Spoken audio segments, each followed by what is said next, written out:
Hello, everybody. This is Grace on a Journey, and you are listening to Grace on a Journey channelings. Welcome to the newcomers, and to those of you returning, my fellow travelers, welcome back. We appreciate you, and we're happy you're here. Today's title for this episode is Cherished and Treasured. Cherished and Treasured. Now, I feel towards the end of this episode, most of you will be in the mindset of processing a lot of information that, one, was not made available to you, two, that is surprising to you, and three, curiosity on what's left. What else is hidden? You see, a lot of us that are messengers receive two types of messages. One to share with our listeners, and the others for our knowledge. We know the difference because upon receiving the messages, it is protocol for you to give thanks for the opportunity of receiving the message and also asking for guidance. What am I asking? What am I being asked to do with this? Now, before I proceed, I want to encourage those of you that feel there's so much more that you need to learn because you're newer on the journey. Know that wherever you are on your journey, if you take the time to build with your spirit team, then gradually more and more will be revealed to you as far as what the protocol is. Now, my protocol may be more detailed than yours or different than yours because we are all on different paths. Yes, we have a similar assignment as we are messengers. However, one of the differences in being a messenger is different audiences. I know specifically who my audience is. All right? And there's a reason why I'm designated here at this time. I know already that there is a lot that will be understood as time goes by. Right? Now, I want to first begin with sharing some things I've never disclosed before. And some things that may be a little shocking to some of you.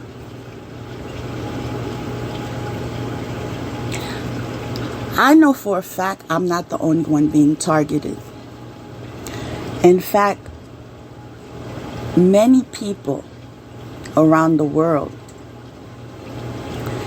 are being targeted, are being gang stalked, and feeling alone because they don't have a physical union per se that is designated for us to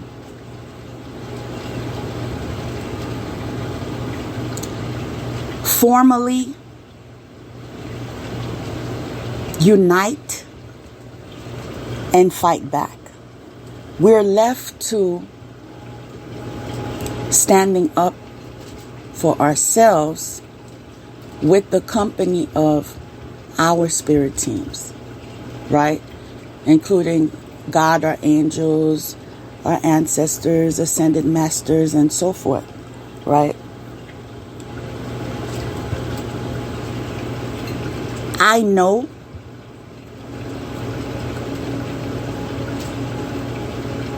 where that is heading,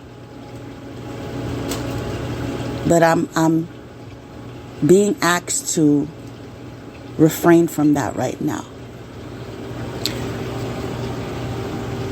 But what I am being encouraged to share with you right now is those of us who were targeted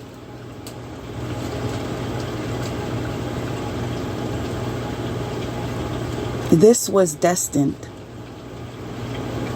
There was no coincidence. We was born for this. Yes. It might be hard to ingest, but yes, we were born for this. Because upon being targeted, we would be led to the next steps to not only stand up for ourselves and become an advocate for others that are being oppressed, but also to unmask those members of society that are living in pretense with us, appearing to be upstanding and loving, caring, giving, and so forth. Meanwhile, their hearts can't get any darker than what they presently are.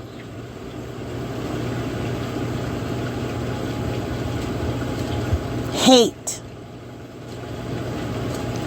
is what they invest in. Sacrifice is what they do to thrive.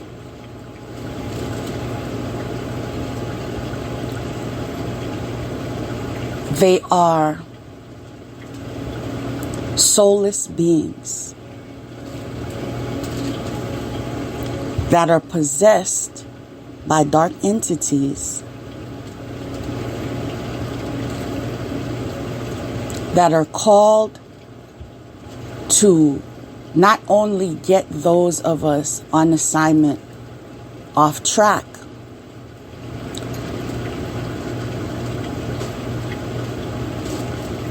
but to sacrifice us and deliver our souls to the lower world.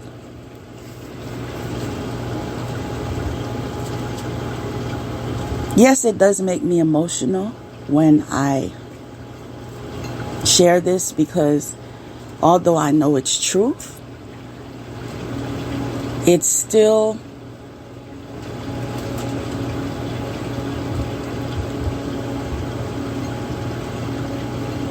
like I can't even find the words right now as far as how deep the hate is. Because I can never find myself engulfed in so much hatred that I would be willing to not only sacrifice another being, but to commit to do it for the rest of my journey. Like, what do you have to be made of to feel empowered enough to maintain that type of lifestyle? There's someone who mentioned once to me that it's best not to try to understand the mindset of those that are committed to living for the dark. Because if you do try to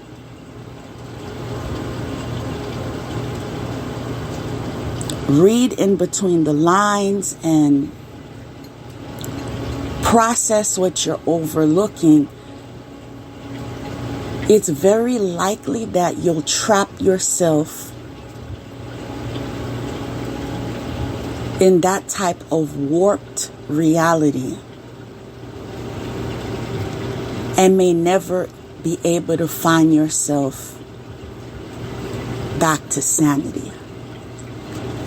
So as much as I like to look at different perspectives and try to gain understanding of those from different walks of life, I must respect certain boundaries and have myself covered, protected, and shielded before I exercise such ventures, because it is a risk that you're taking. Even those of you that have other gifts besides being a messenger, I'm being led to tell you, whatever your service is, whether you are in divination, in healing,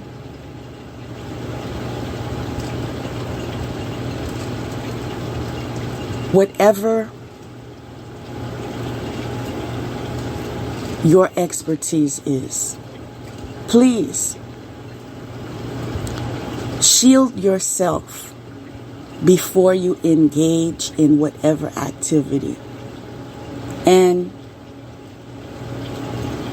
it's also important for you to cleanse not only the area, but the tools that you're using. I know there are many that are very nonchalant about that practice, but you are being redirected in that effort that you need to make. Cleanse your tools daily. Whether it is a computer that you use, a phone that you use, cards that you read, books that you read, singing bowls, the room, your spiritual room. Cleanse each and every one. And we're being asked to cleanse ourselves first. It's not the other way around.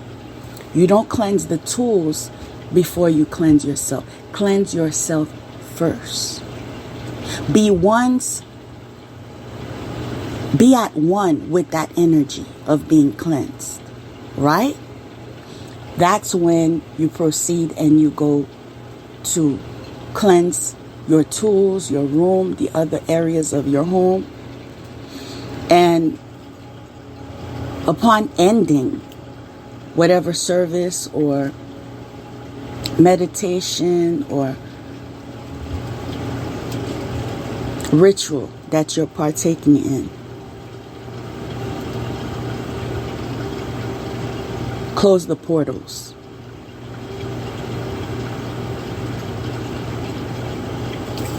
I'm being told that some of you need to educate yourselves on portals. You are not enough versed on what that means. And the fact that some of you engage in your practices at home,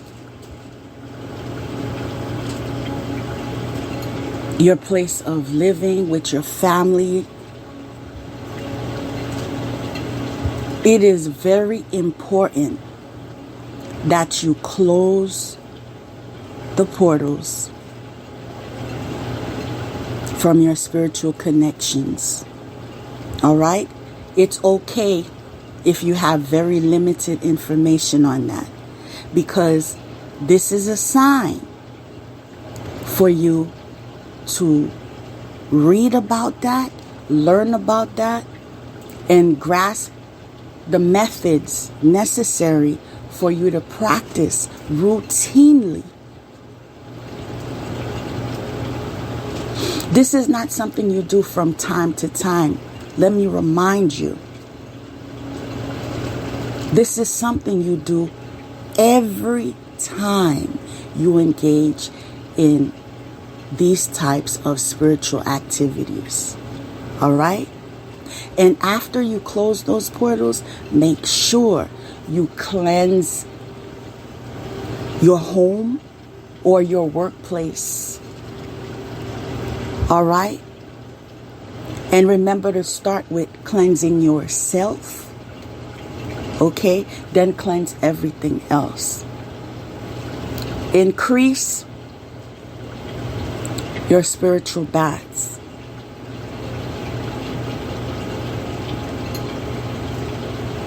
Now, your location, whether it is you work from home or at a different location. I have my own method of protection, and I'm being told to refrain from that. So I will encourage you to research ways you can not only cleanse the outer of the location, because we just spoke about the inner, whatever room you're in, and so forth. But that building, that home, that setting, whatever it is, cleanse it. Protect it. There are several different ways to do this very effectively. One of the reasons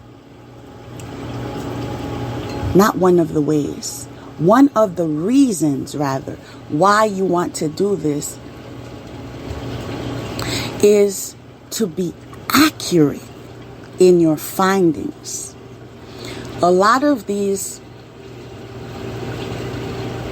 evil-minded,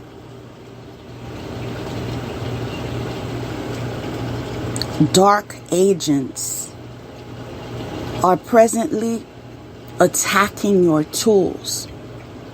Those of you that display your crystals,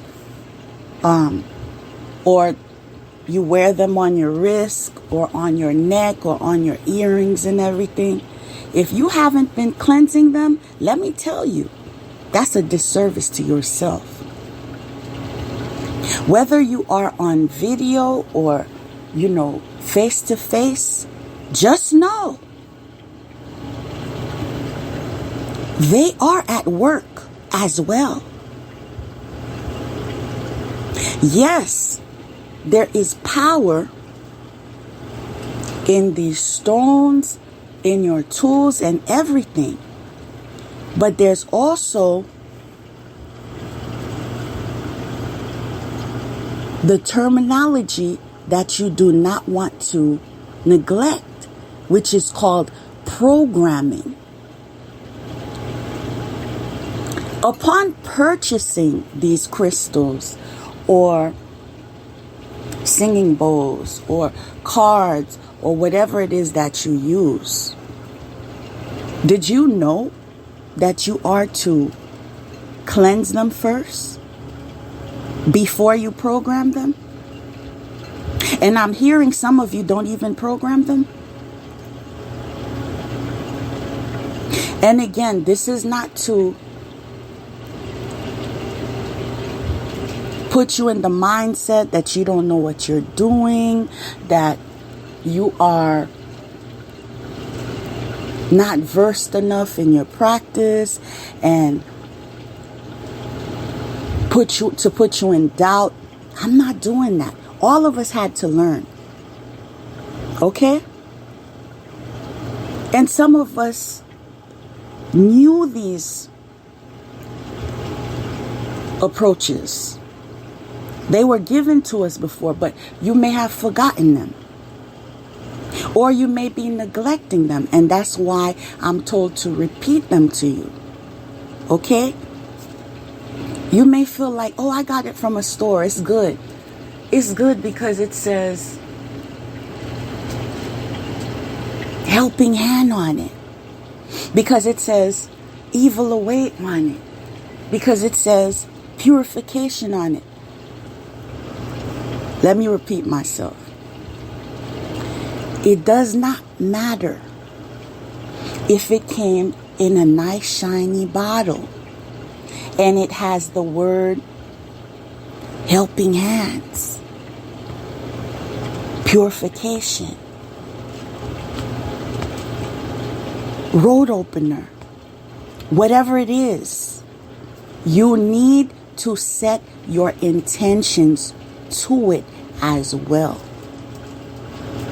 You cleanse it. You set your intention to it to program it. You have to input your energy. You have to invest your energy.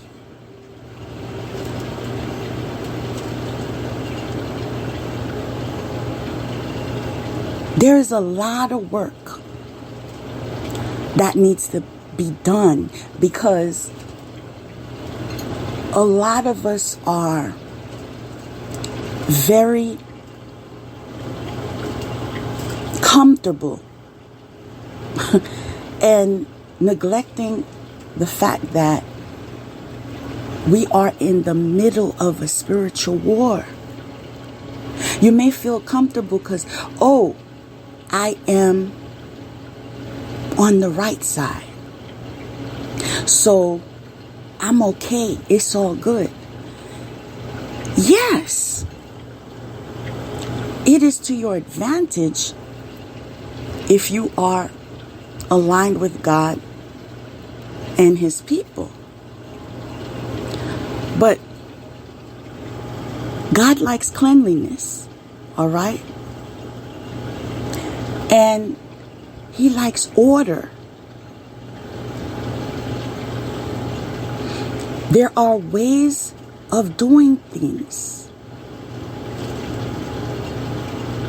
He likes structure.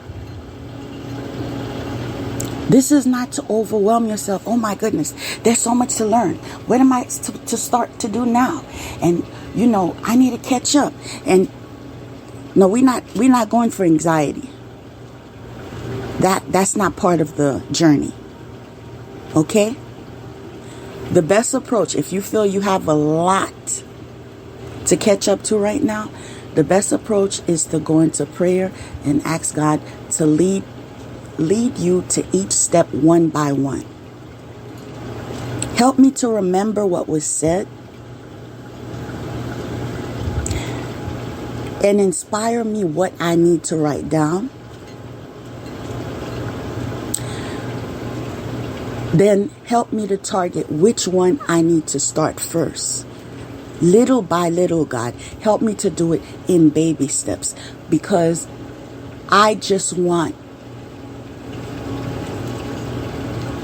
to follow your lead, but it's too much for me. to do it all in one day. But I know if you guide me,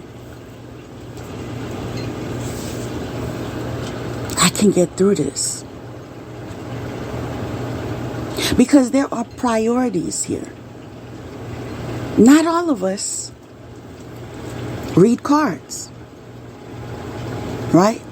Not all of us use different oils. Not all of us use crystals. You're supposed to be led by your intuition. If you are not being led by your intuition to go pick up that piece of crystal, I don't know what business it is of yours to be doing that. I honestly don't. This is not about copycat energy. This is about what are you being called to do.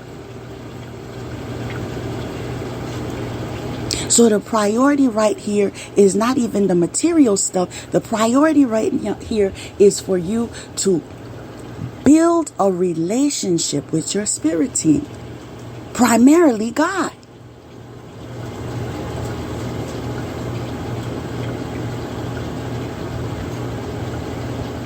Having rapport with them, communicating with them, not just daily, but learn how to make them part of your lifestyle. As you do this, you will get an increase of knowledge,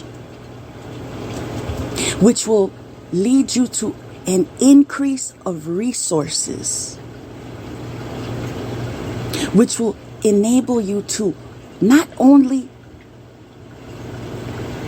manifest, but co-create your desired life.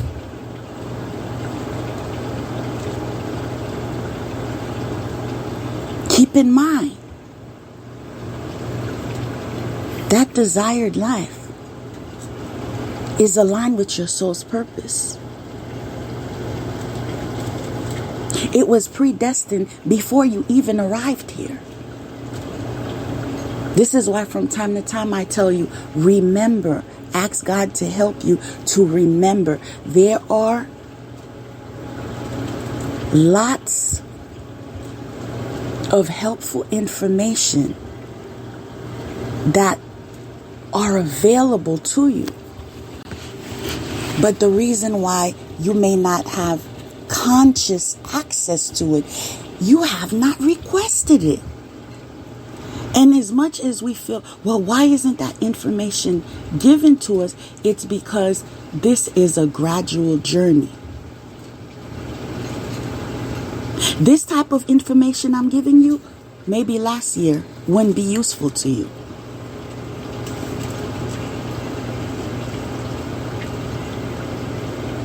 Some of you wouldn't be even able to comprehend it. Some of you wouldn't even be able to understand the urgency of it.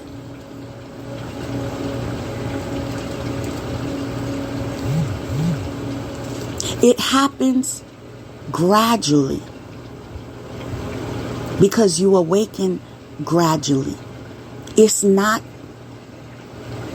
an instant process like the hype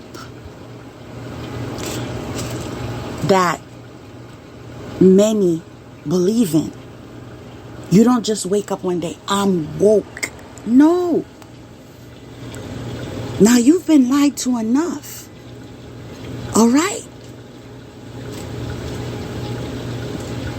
And this is why I'm coming with truth.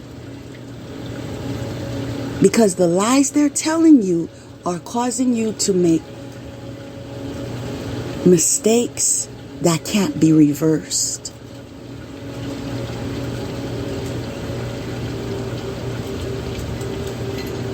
Mistakes that will affect you for your entire journey. This is the gravity of what I am trying to relate to you.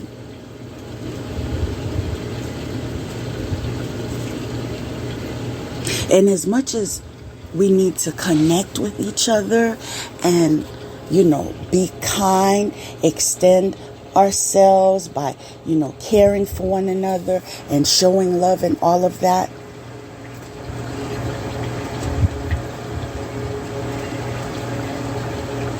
I'm trying to find the nicest way to share this with you, because I have to tell you the truth. But the truth won't always be welcomed by everyone. In all your connections,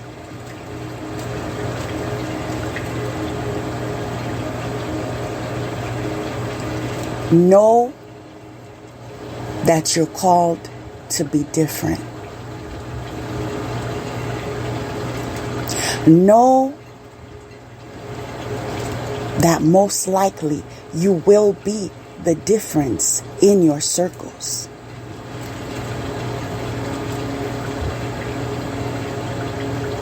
Those of you that have a desire to be validated and conform and part of society, I'm just trying to help you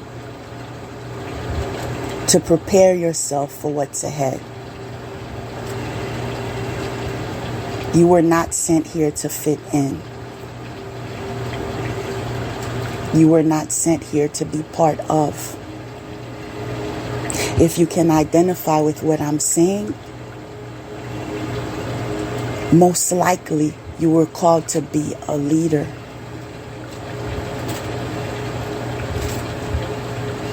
Do you see the eagles fly in packs? No, but do you see them fly up high? There are moments that you will experience that may bring you to seasons. Let me rephrase that, because it's not seasons, but moments of loneliness. It's not seasons because those of you that are called are provided for. All of your earthly needs, you could quote me on that. All of your earthly needs are provided for, because it's understood that you are a spiritual being having a human experience. So you have to be provided for. What are your basic needs? Yes, you need food, you need shelter, you need money, you need, resources, but primarily you need love.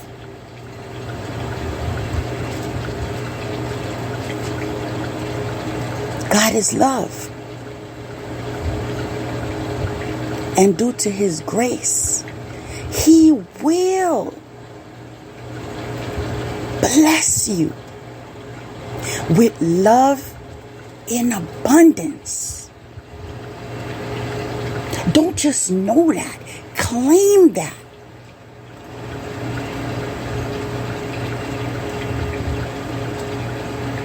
You are not meant to be by yourself and sad and having pity parties. No, He provides your earthly needs. So be content in that. Give gratitude for that. Even if you don't see it physically, see it spiritually, see it mentally, affirm it, visualize it, embrace it, and create it.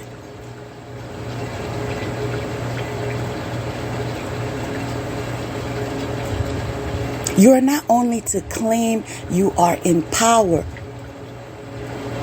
but you're supposed to stand in power.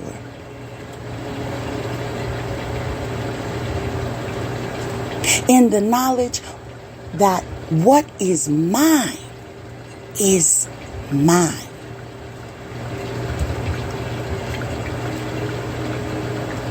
And when I need it, I have access to it.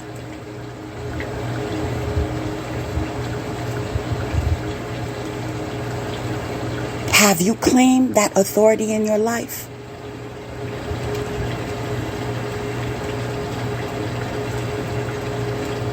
I really want to encourage you to ask God to help you see with clarity the life, the blessing,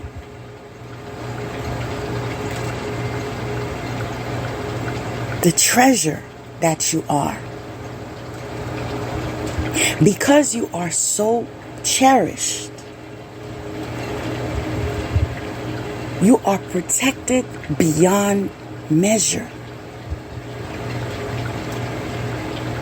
To facilitate you to fulfill your mission. So no one and nothing can get in your way. But it requires self-programming. You've been programmed all your life.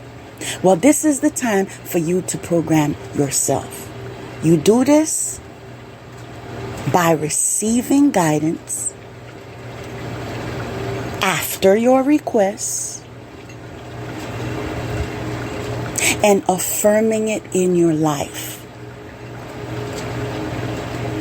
Now, what I'm about to tell you is not necessarily something you want to smile about. All right? And I think this is why God guided me to take this approach, to bring encouragement to you first, before I go into the next part of the segment. But even as you receive this information,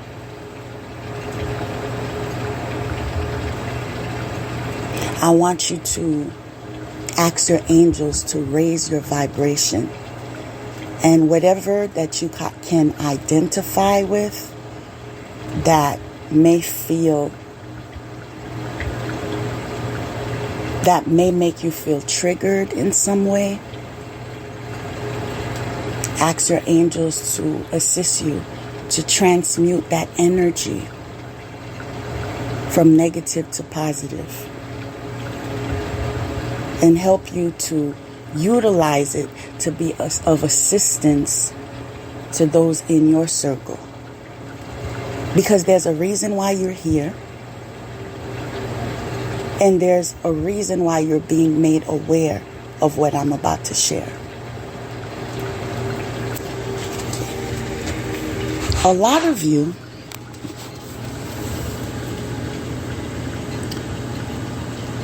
were being sacrificed. But you don't know when it all started.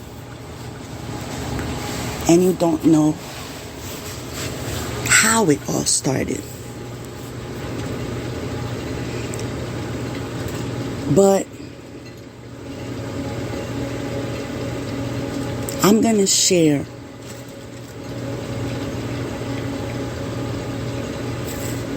just a little bit about my story. I've never disclosed this before.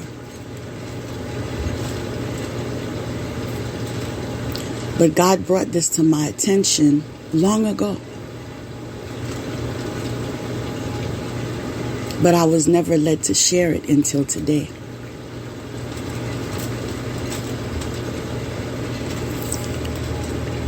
Those enemies that were attacking me came with ringleaders.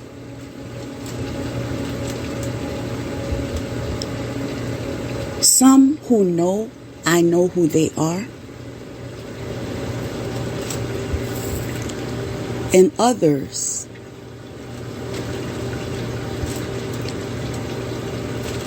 in the chain of command that are not aware that I know who they are as well. Okay? There's a chain of command. Those ringleaders, they have a chain of command on top of them.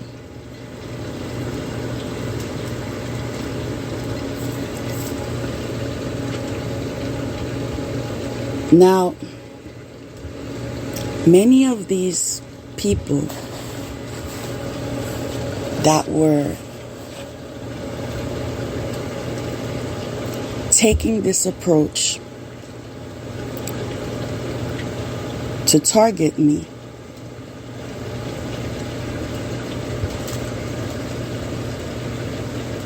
are ill. And I'm not saying ill in the sense of something curable. I'm saying ill in the sense of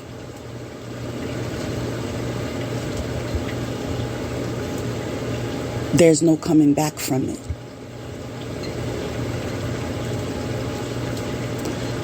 Besides using me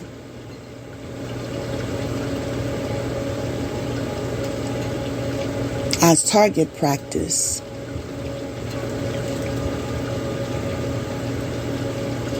for their spell work and recordings,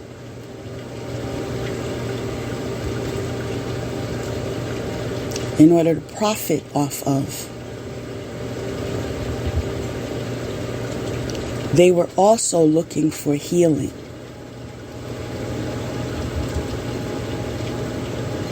Do you know why I just paused?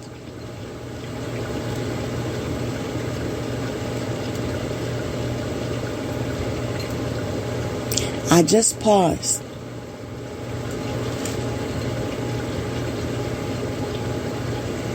because this is a major piece of the puzzle.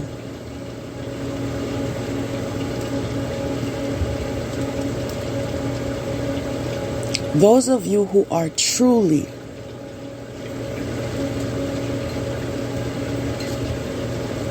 chosen, there are many ailments that can affect those around you, but can't touch you. And because of that type of finding and observation, you are at high risk of those that find themselves with a terminal illness to target you in hopes of connecting with you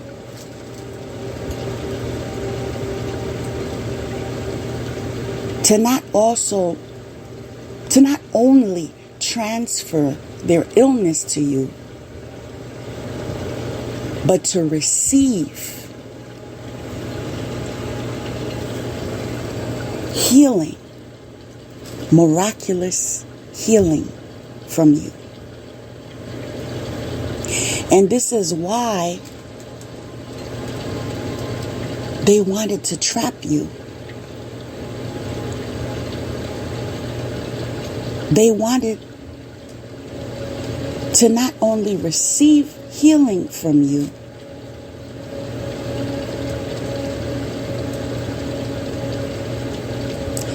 they wanted to experience what is called as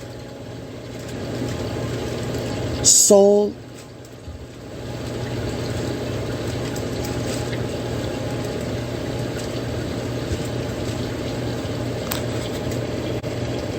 transfer where they can claim your body by way of ritualistic ceremony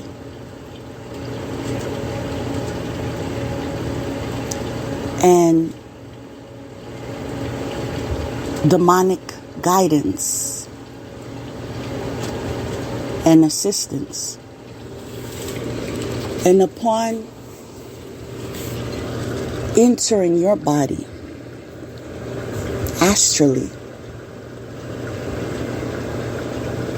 they would claim it as their own. This is why you were being studied.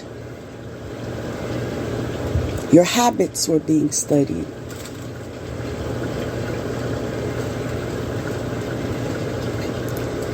Your families were being studied.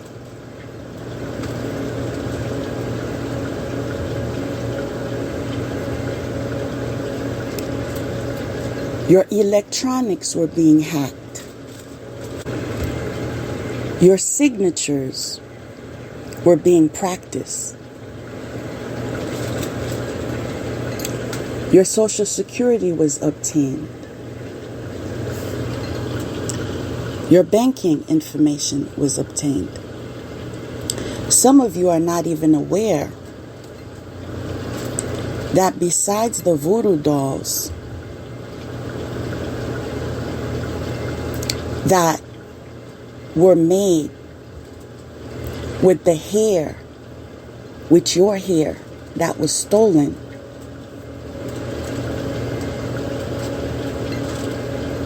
they were able to obtain DNA data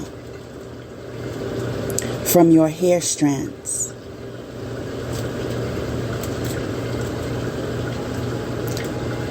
To not only clone you, but duplicate you.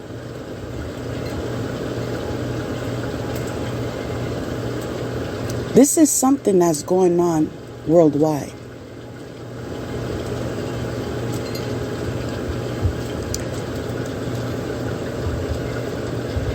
One of the reasons why it's not being televised is because those who are supposedly in command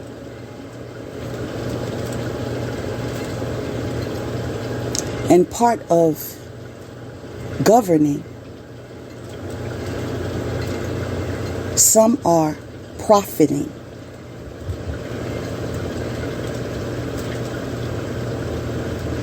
You will notice these doppelgangers studying your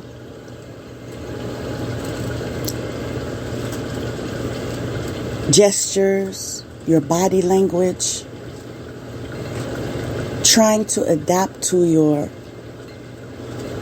communication, utilizing your vocabulary,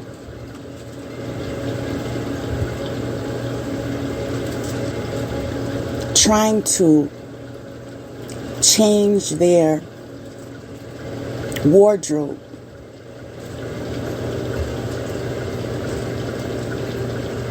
to be very similar to yours. Some will even change their hair by a similar style that you wear, or they'll obtain wigs that are close to what you wear or what appears naturally on your head.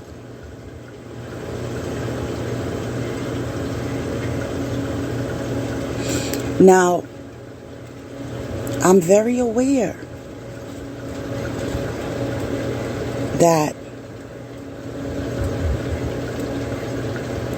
movies are movies, and reality is reality. But I'm also aware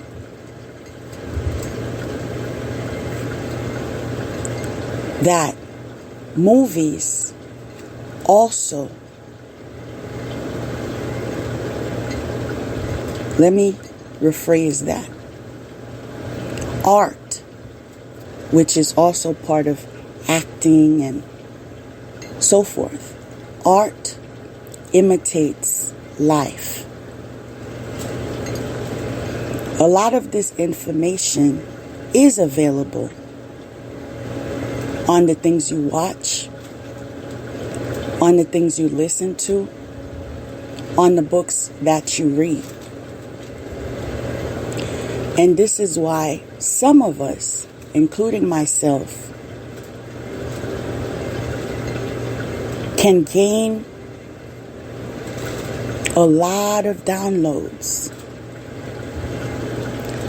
from the direction of art. One of the reasons that is because our guides basically put it in front of our face. Whether they put it on our feeds or they encourage us to go to this location where we would see it, you know, whether we would be online at the supermarket and we would see it on the magazine, or just encouraging us to go see a movie. It's just, the communication is ongoing, is constant, is everywhere. And those of you that are spiritually inclined, that are gifted in this area, you already know. There's no convincing you right now. You relate. And this is why it's very hard for those that are attempting to not receive downloads to have a very difficult time at achieving this, because we receive information in ways I won't even be mentioning right now, because I know they're listening. And you should learn this too. Limit what you share.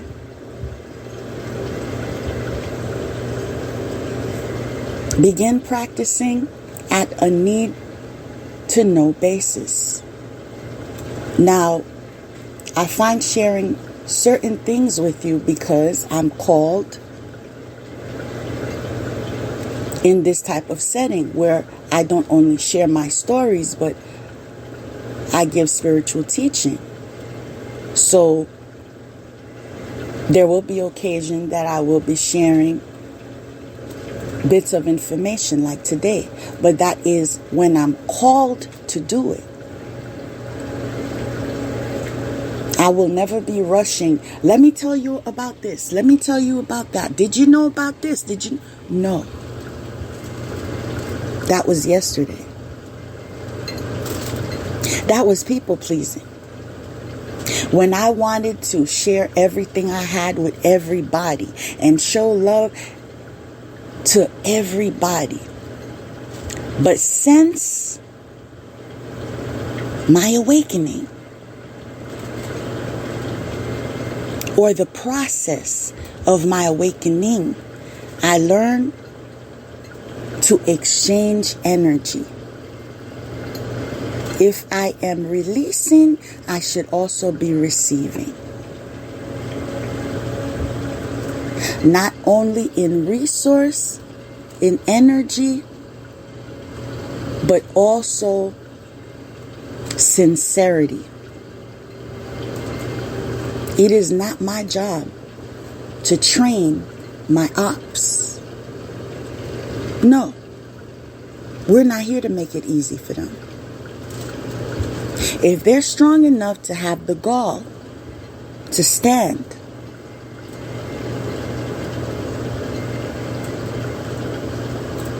then they should have the gall enough to study, to do their research, and find their way. Now, I'm being led to encourage you to follow your intuition. If God, pay attention, if God told you to separate yourself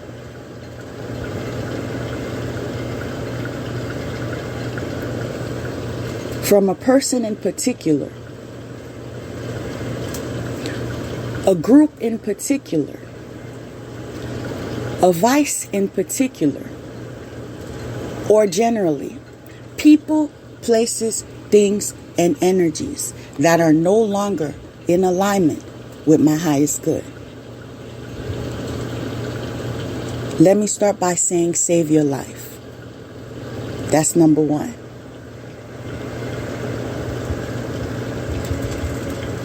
Save your life.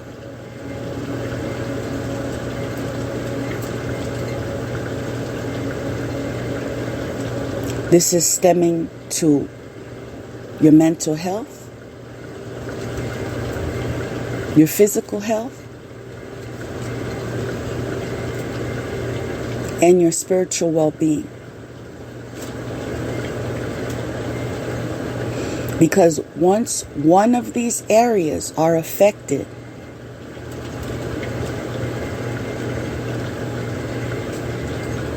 it will contaminate the other parts of you. Whether it is your mental health that gets affected first, it will affect your physical health in time. All right? And that will continue down the line to your spirit life as well. It's all connected. So I encourage you to detach. I'm not the only one sharing this. Many of you hear this on a daily basis. And some of you are procrastinating to do this. But in the end, you only have yourself to blame.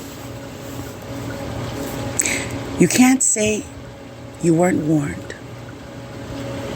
You can't say God is not fair.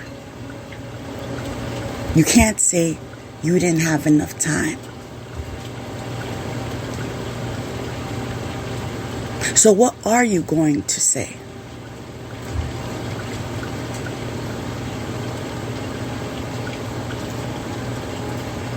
I'm hearing, I messed up. That's a fair statement. You messed up. And I'm saying this because those of you that were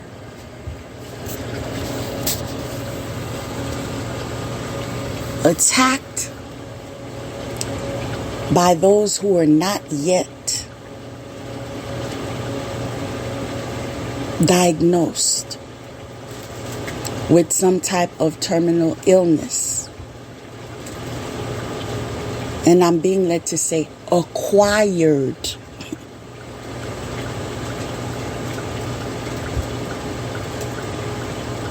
illness. Okay?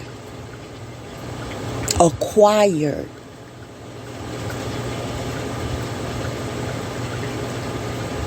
Referring to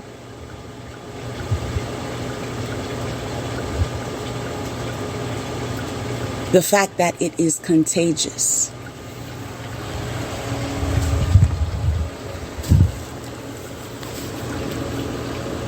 If they did not have it yet, upon meeting you, which is the case for most of us, they have it now. You know they have it now because you were given the revelation. Whether it was a dream, a vision, but you also received confirmation. Not one of you. Let me repeat what I'm saying. All right? Not one of you. I want to be clear with that. All of you that received notice that so-and-so in your circle would be diagnosed with such and such. We're not only being given the information of their current health status, you were also given confirmation.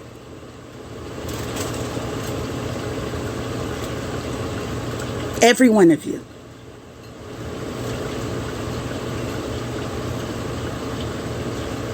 Because it was serious enough that God felt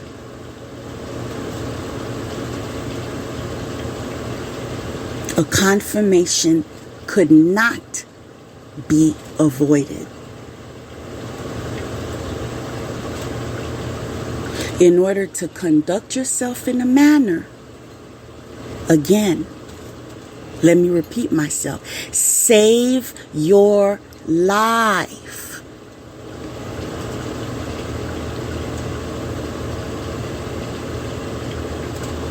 Because they know that you're a healer, they want to receive healing from you. They want to deposit the darkness that they accrued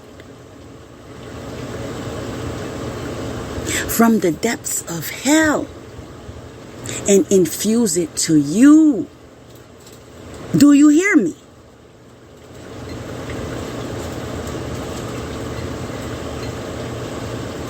Now,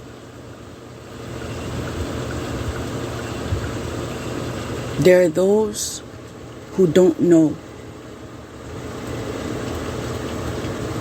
their status yet.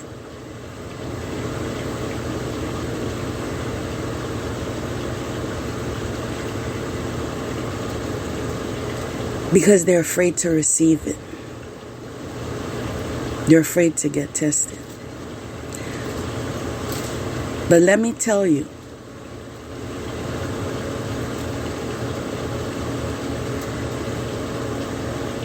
it was intentional.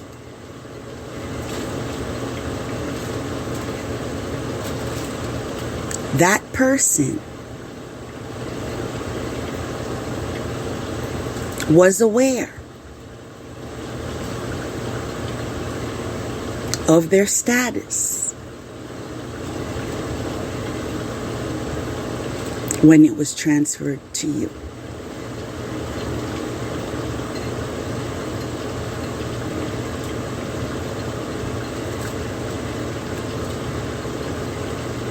If you need to take a deep breath, take a deep breath.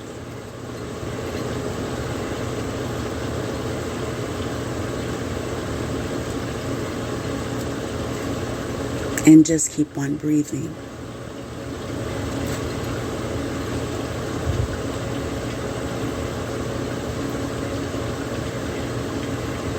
They were aware that you would receive a death sentence.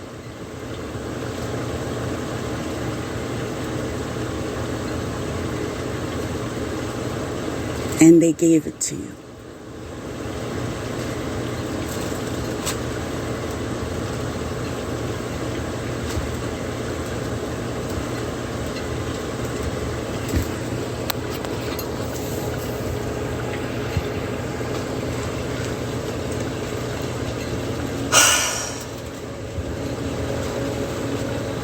Just keep breathing.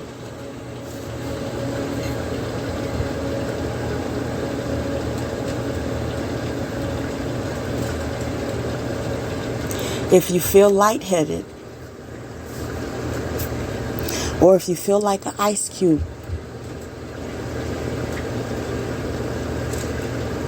if you feel like you just lost strength in your legs, just call on God.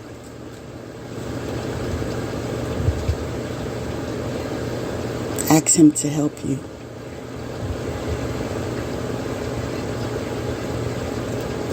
There are moments in life where it just is what it is. There's no reversing it.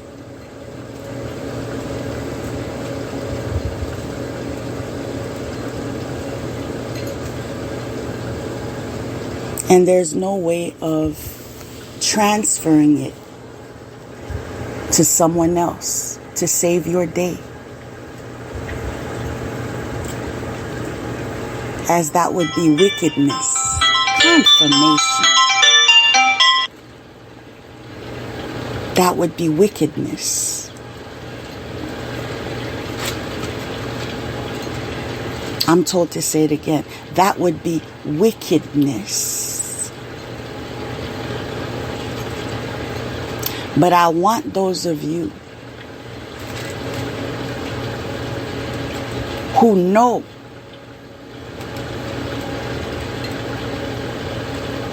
that you're on borrowed time to know those people that you plan to transfer your demons to are aware. Let me repeat this, because some of y'all gotta get with this program. They are aware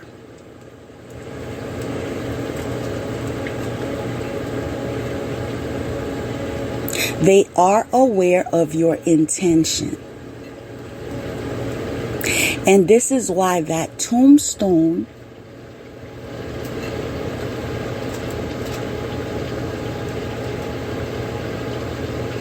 that you had for them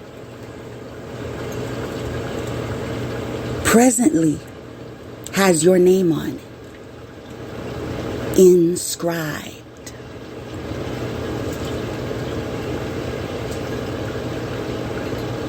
God was watching. God said He didn't send you prostituting. God said He did not send you to be a gigolo.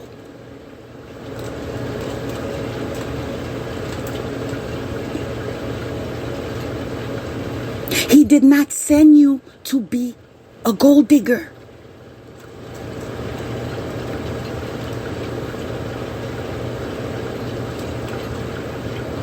He did not send you to break up households and marriages.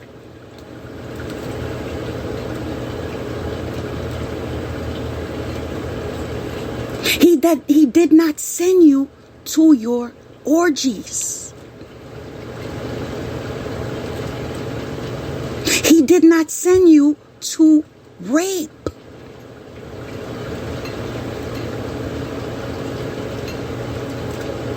And He did not send you to attempt to take the life. Confirmation. To take the life of the one He sent.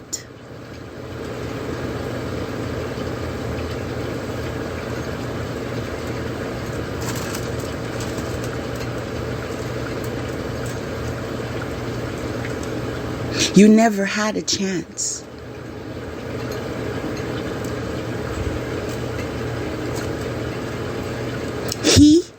or she knew before you.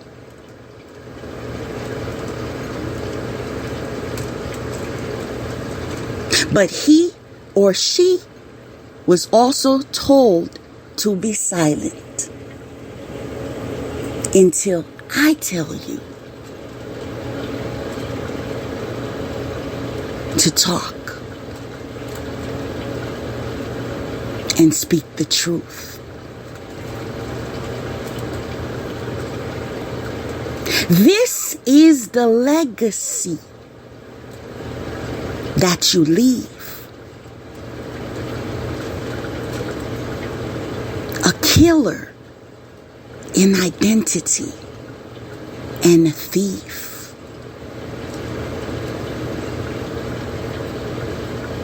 You will never get me.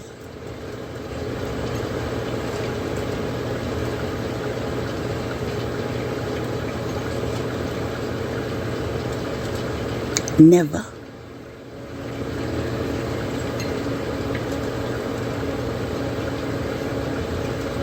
So just know that the reason why they find themselves in such circumstance is because they were greedy for power, for wealth, for money.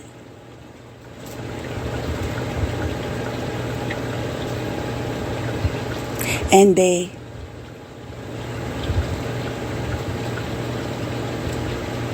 not only sold their soul, but connected with entities that required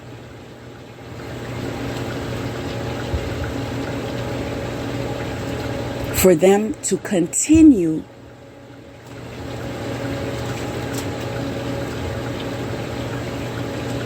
participating in sexual activities. This is why they are living lives that seem risky. I'm hearing that are risky because that is the agreement.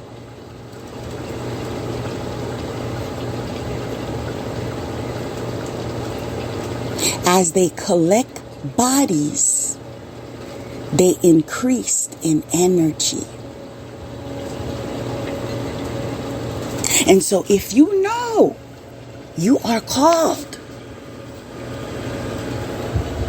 think twice.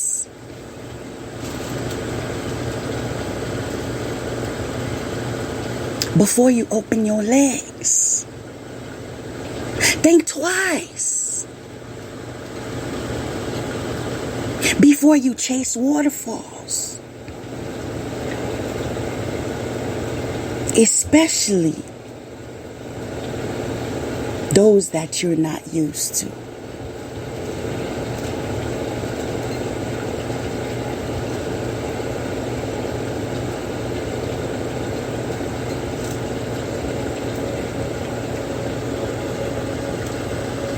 I don't want to say what I have to say, but I have to say it. I shared maybe 2 episodes ago, death was on the way.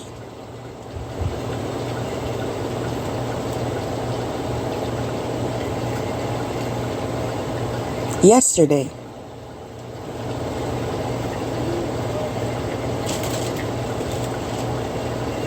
I got another revelation. Death is on the way. So as much as I want to say,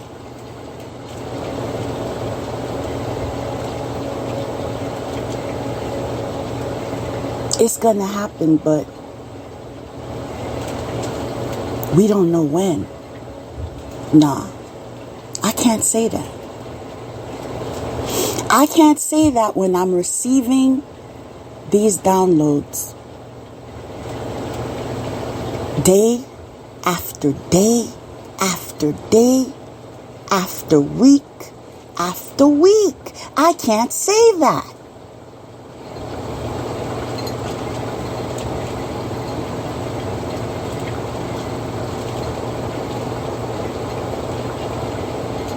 There's someone out there who knows.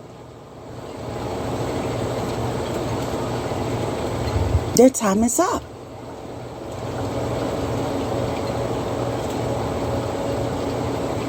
They were visited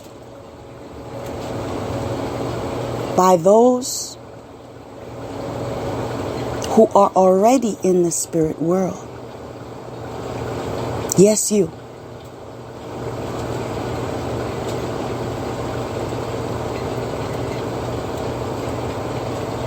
And you know you're overdue.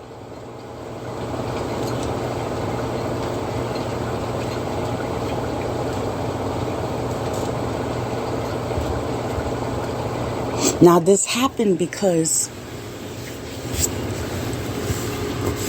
of who you chose to listen to.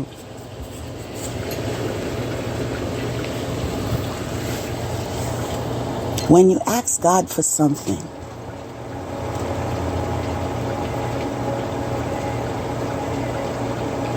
you should also have expectation. So when He delivers your requests, you won't neglect it.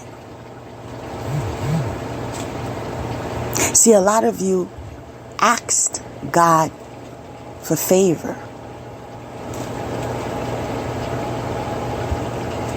You asked God for manifestation power. But upon the appearance of it, you denied it.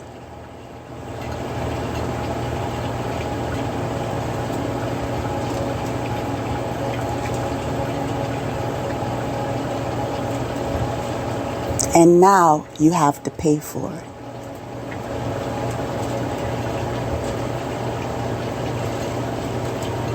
I'm hearing, be careful what you ask for.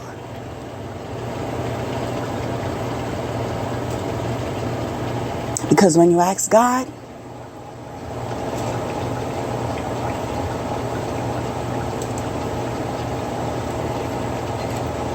you're not selling your soul.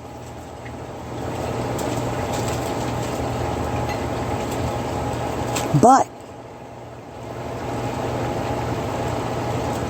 you're doing as you're told. If He tells you to go right, you go right. If He tells you to go forward, you go forward. If He tells you to do a U-turn, you do a U-turn. That's how it goes.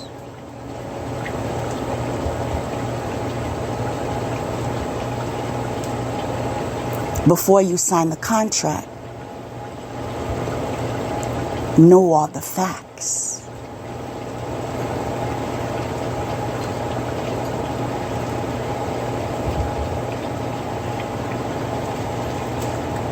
That lesson you will pass, because you will never sign a contract before you revise it.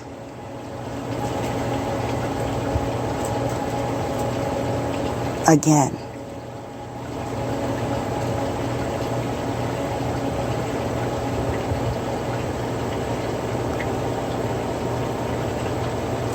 And the prophecy was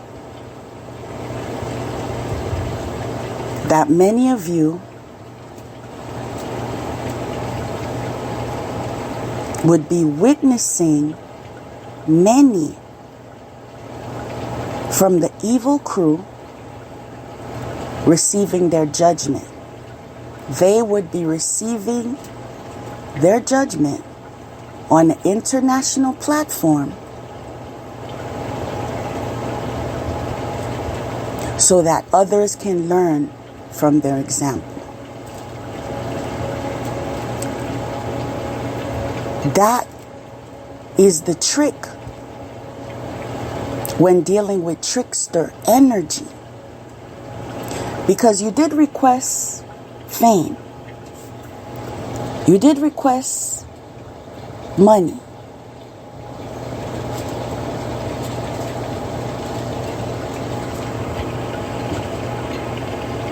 You did request power.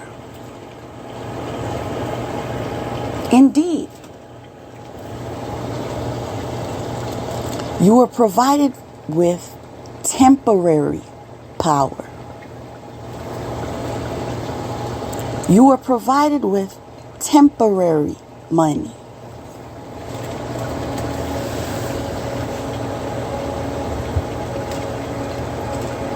And your fame is your legacy. You signed the contract and didn't know how to act.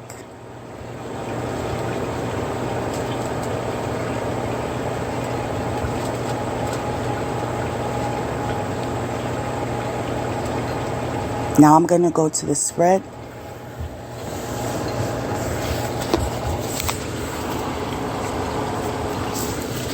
First card is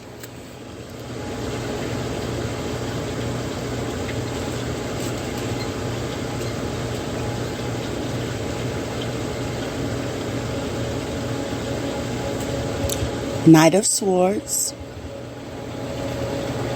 intellectual richness.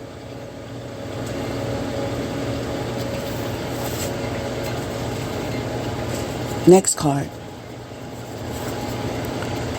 present power.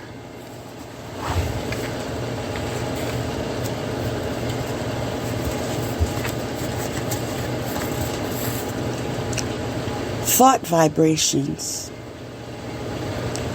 resonate, choices, signature, signals.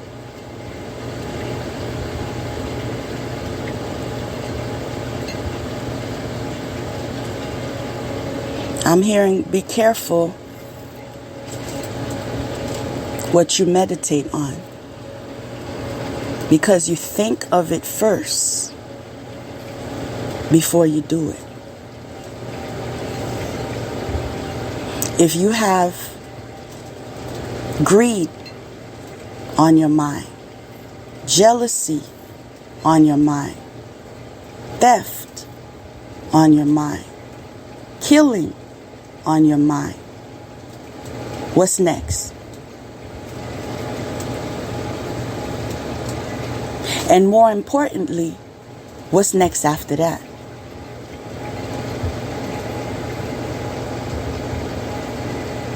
Because I could bet you karma is part of the track.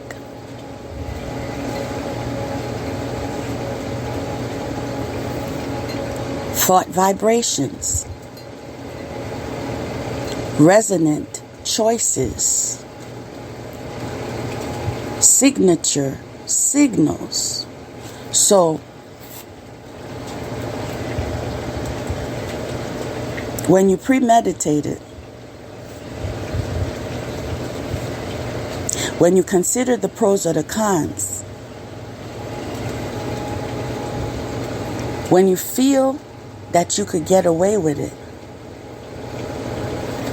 it leads you to believe that you're making a resonant choice. Does it not? But what you're letting escape you is, even if you try to use an energy of a trickster spirit, you try to mask yourself, you have someone else to do it for you. You don't do the spell work. You pay someone else to do it for you. Or you even go as far as paying someone to go for you to get it done. It doesn't matter how far removed you are from the execution. You know why? Signature signals can attest that you were part of it.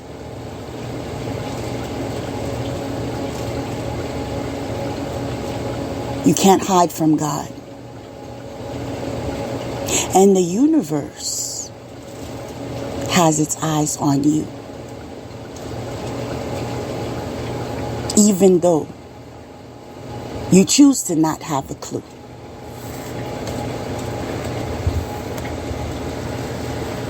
Next card is spiritual union.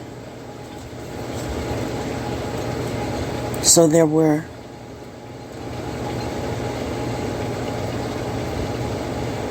thought vibrations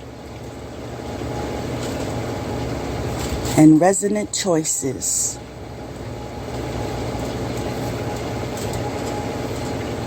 you chose a spiritual union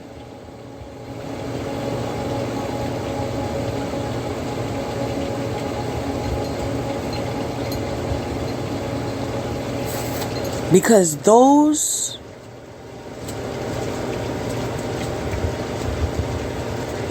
that you seek validation from guided you to take part of their illusion of kingdom.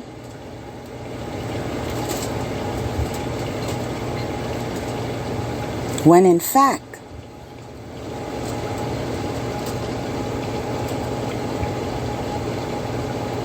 the signature signal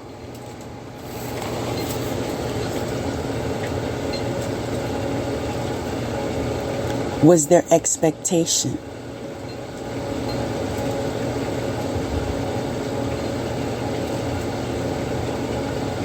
They walked into the connection knowing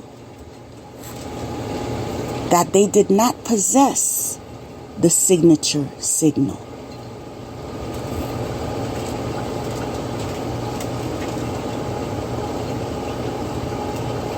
But they led you to believe that they did.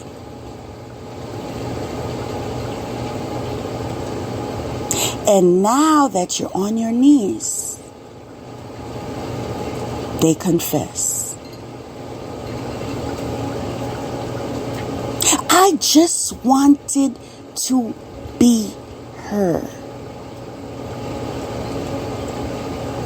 But what did it cost you?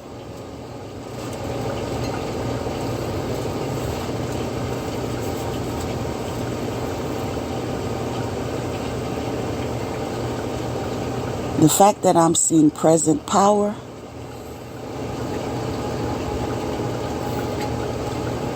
it costed you your power.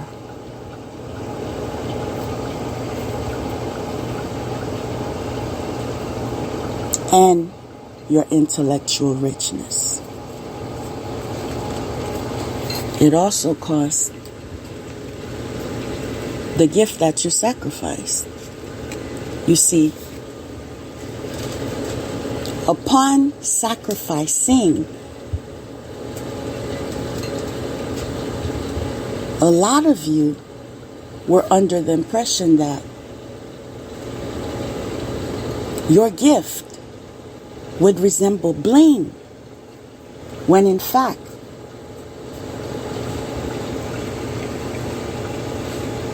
it was in different form.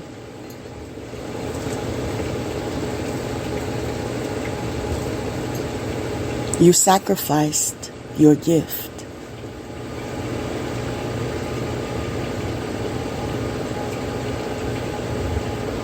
That's the reality of it.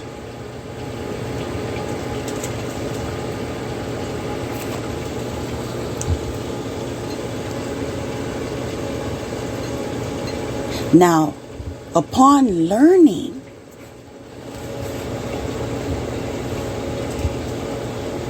that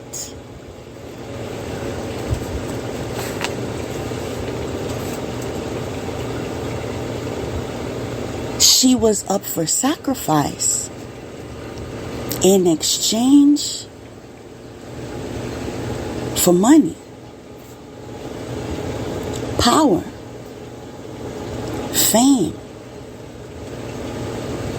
and what? What's left? What's left?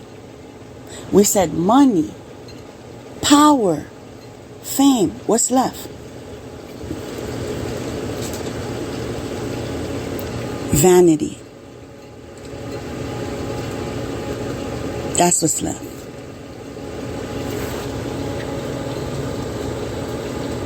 Upon learning that,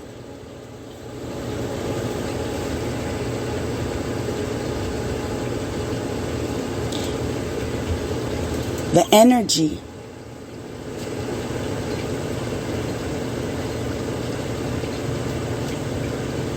that she's in, let go.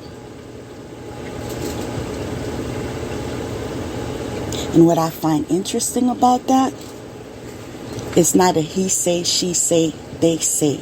It's God said.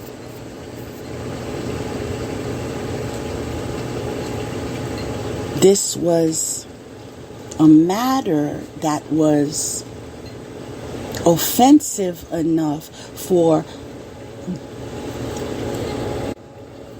God Himself to intervene.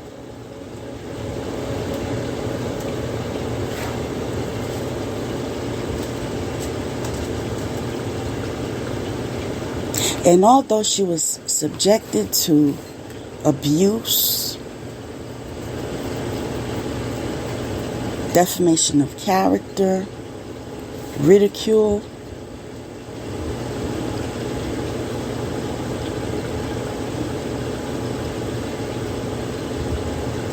and a disturbing list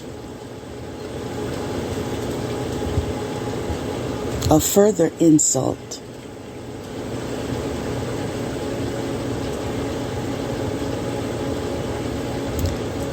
God deflected the evil.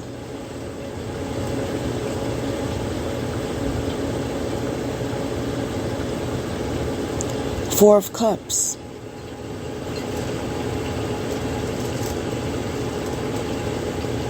Infused her with healing capacity, protection from weapons, and safety in travel. Why? Why was she given healing capacity, protection from weapons, and safety in travel? Because she obeyed. Yes, she was lied on. Yes, she was taken advantage of. Yes, she was mocked. Yes, she was stolen from. Yes, it was revealed to her. But she obeyed. When God said, walk away, she walked away. And until this day, she is still covered in grace on her journey. Still afforded healing capacity. Still protected from all weapons.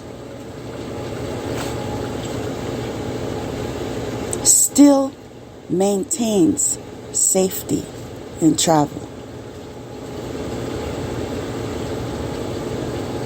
Those with God are still winning.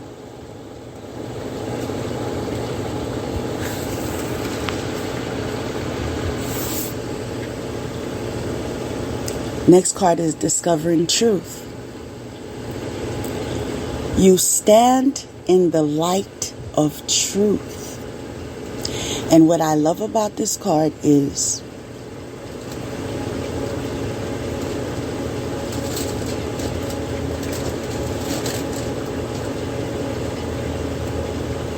there are people going in one direction,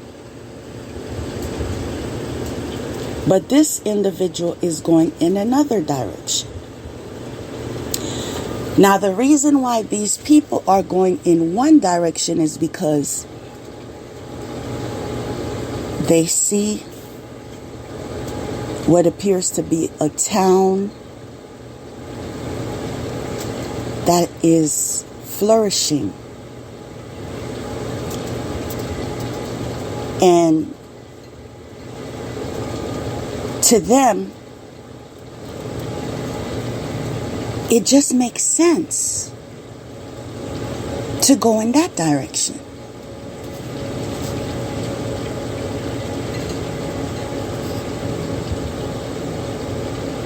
Wow. But this individual right here decided to follow the guide.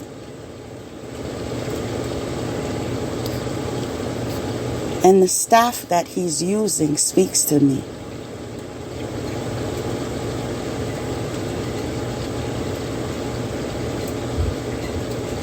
The staff is part of his foundation.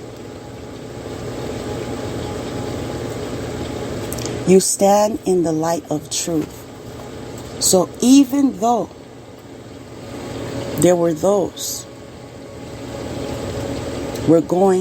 that were going in the opposite direction because of what they thought they saw, what they thought they knew,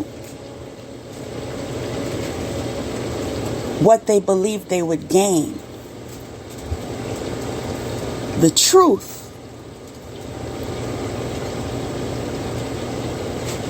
is what the guide offered. It wasn't only the truth, it was the light.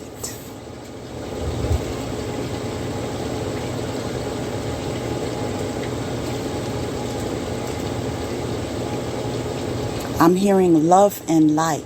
Love walks with light, and love is God. So those of you that seek to gain benefits from the dark,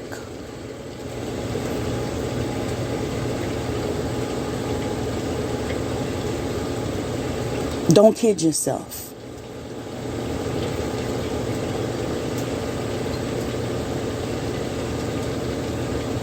The lower vibration is farther away from God.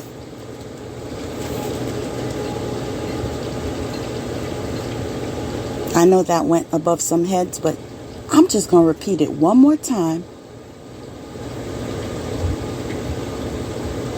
For those of you that are willing to use your mind,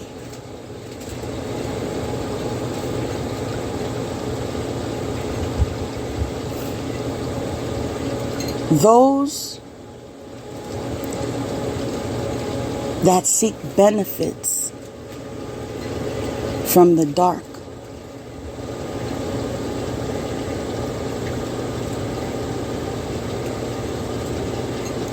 are at a lower vibration, more of a distance when it comes to God. And so expect that in your manifestation.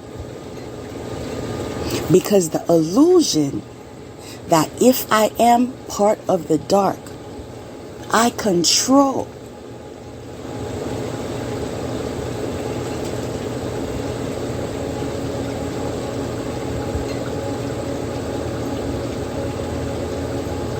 is an illusion.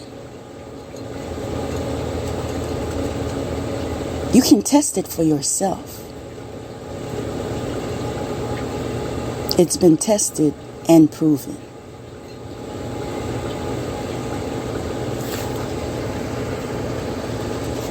Next card is answering the call. The time is now.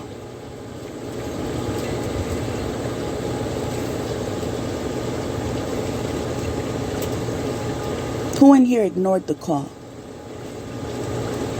Who in here denied the call? Who in here ridiculed the call? What call? She must be crazy. I told you she was taking drugs.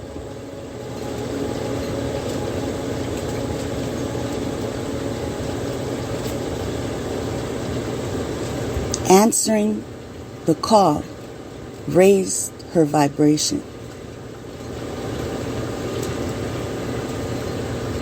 It permitted her to enter the gates of heaven.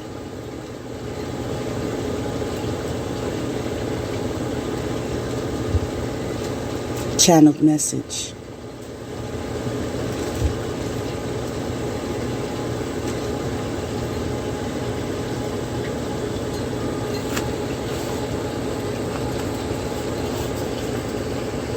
Journey guide.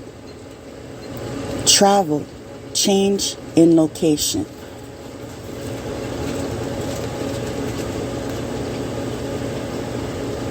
Most of you that were called were also guided to relocate.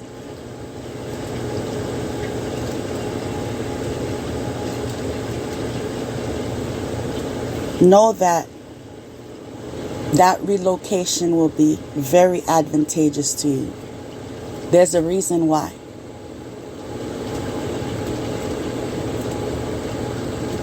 Who you are to become will be connected with your new location.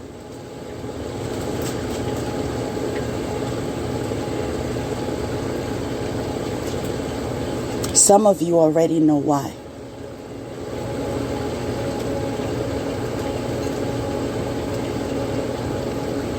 Have gratitude, because this will facilitate your journey. I like how the next card, I didn't even see it yet. I like how the next card is material and spiritual prosperity, just as I was stating it, where your next location will assist you in becoming who you're called to be.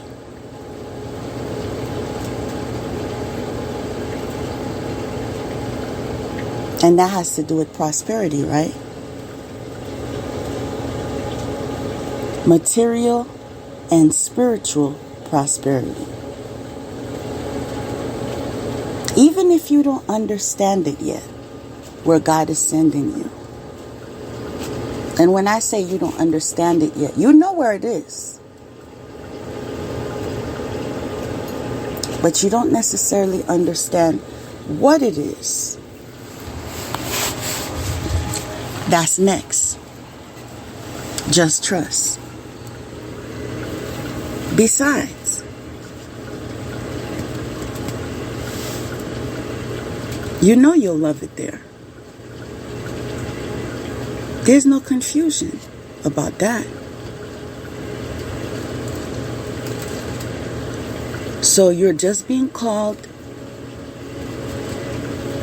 to be present upon arrival and seek direction every day. God will show you the way.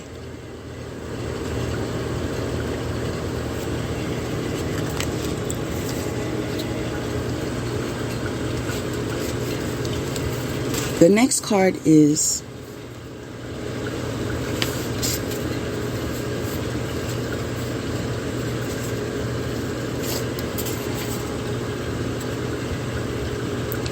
Queen of Pentacles. Intellectual lucidity.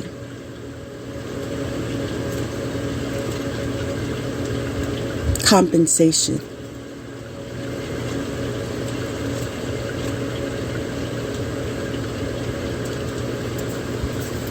This card was reversed.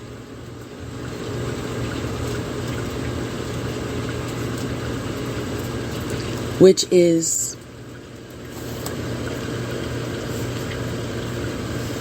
leading me to believe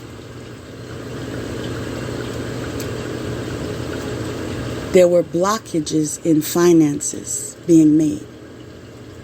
Right? Well, I want to tell you that those blockages are no more. Because the next card is increase. And guess what? You're thankful because you're embracing it. See, God always steps in. Remember I said He provides all your earthly needs.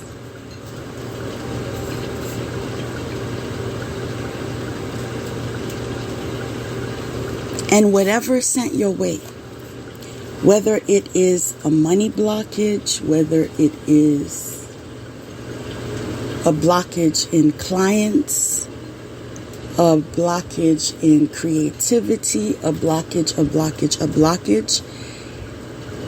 it will always return to sender, and you will receive increase for their audacity.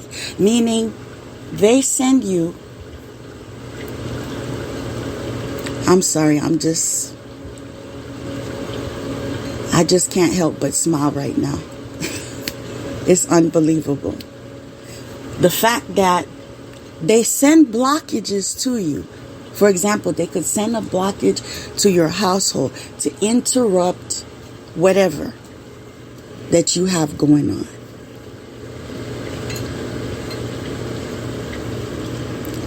Now, if God sees you're deserving of better, He allows it to fall through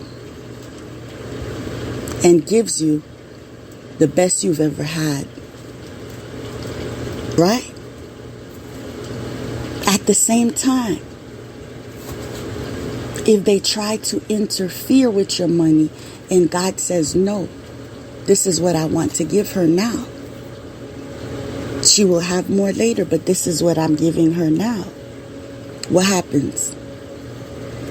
It reverses back to sender, and you receive interest.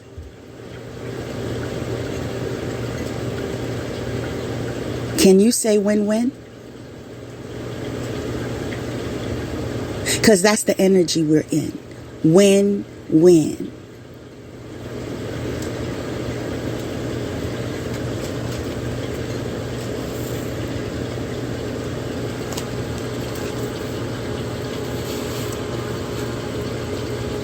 When they receive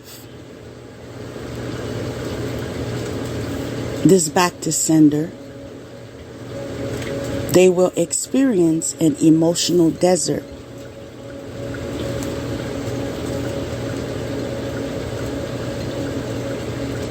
Where there is inactivity and isolation. Inactivity and isolation due to exposure. Oh, so you mean when you was preaching, that's really what you was doing? You mean when you was prophesying, that's really what you was doing? Remember, but you was accusing, you was judging, meanwhile you was stealing and was killing.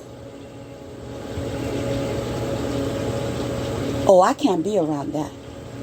See, if you could beat the hand that feeds you,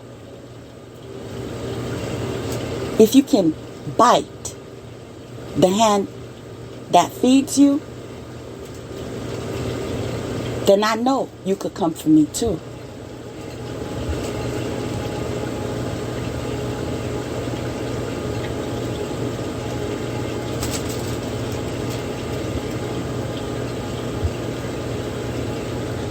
If you could steal the hair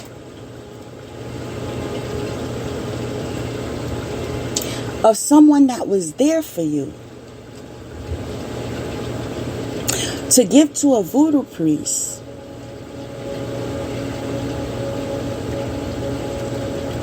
to install it in a voodoo doll,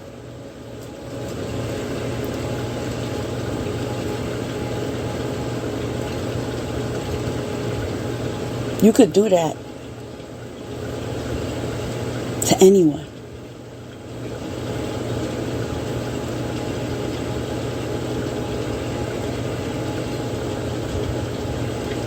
Meanwhile, when it's in the voodoo doll, what do? You beat it. You stick it with needles. You put it in horrific temperatures. You stomp it. You curse it. You bury it. Right? And then you call her in the morning. Can you help me by lending me some money? Can you drive me over there?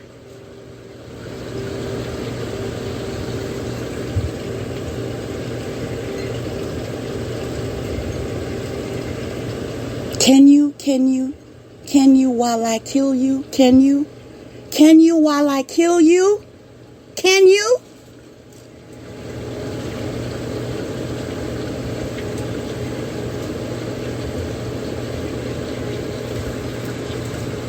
God stepped in. The next card is hope. He stepped in and he sent his angels and they came correct.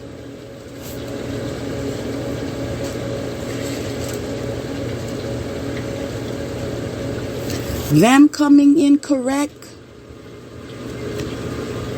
brought the energy of wreck in your life. Because that's what you made of your life, a wreck.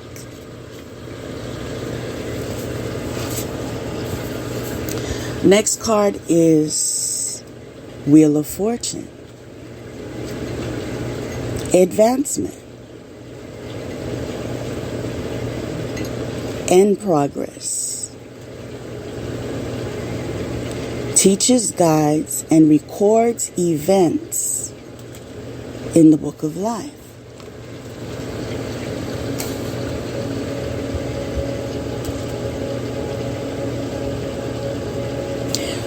So as the fools were fooling around, all the foolery was written down.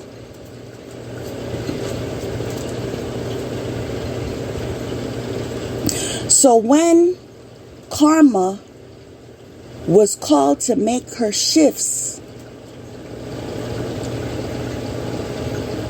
when Karma was called to make her rounds, she referred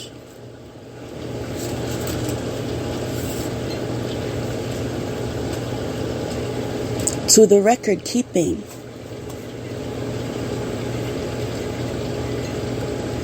So balance would be what she brings.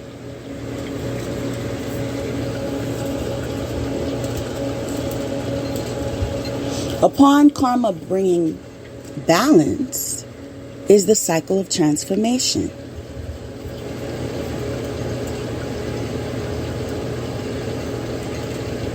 What God gave to you is yours.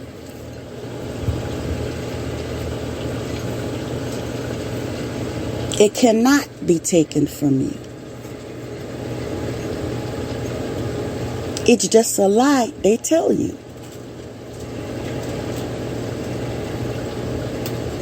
In the process of taking your fortune too. Yeah, if you pay me, I'll deliver this. If you pay me more tomorrow, I'll deliver more. If you pay me in 6 months, I'll give you even more. Until you learn you have the losing score. Your fortune you burned.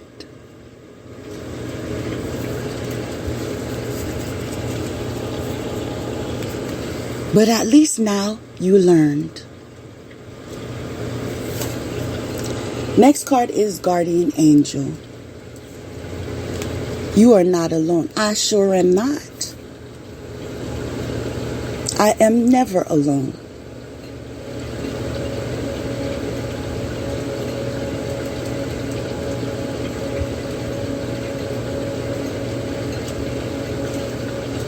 Protection is always around.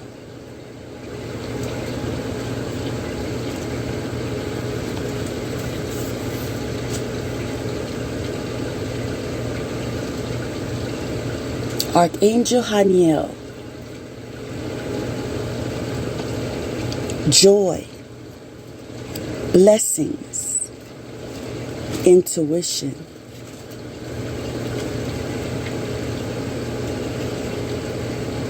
The guidance I receive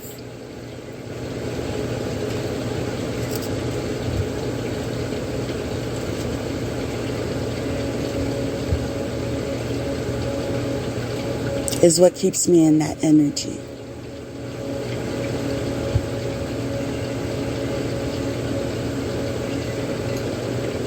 Because I understand what obedience brings.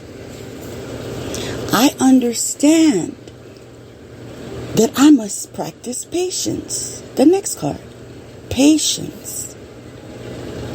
No, I do not have to utilize every moon cycle to terrorize,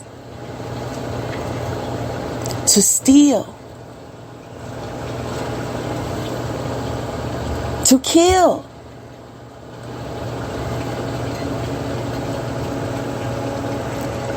To take somebody's will. I can just respect nature.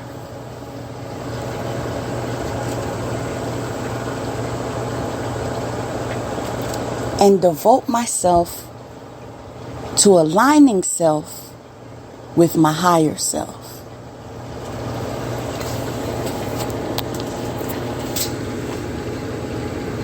While I learn the lesson of patience, as I plant my own seeds and wait for harvesting.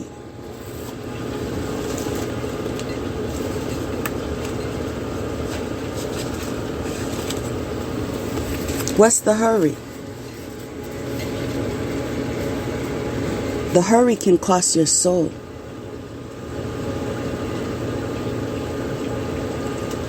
Isn't that risk too bold?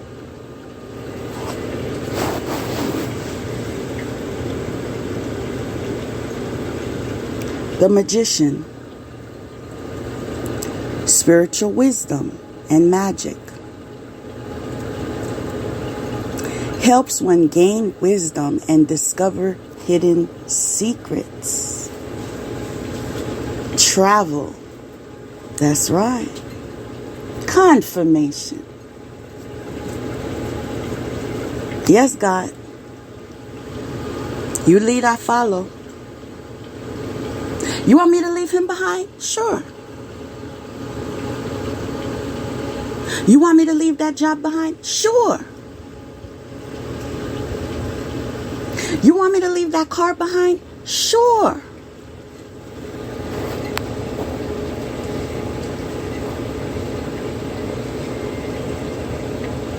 Because I know In you, I have co-creative power. So with you, I can manifest what's best for me. Now, of course, there's resistance. They don't want you to go. You are the energy source. They need a plug. And this is why Gang Sarah resistance appears. Gang Sarah, gang stalkers resistance. Right? But then you receive guidance.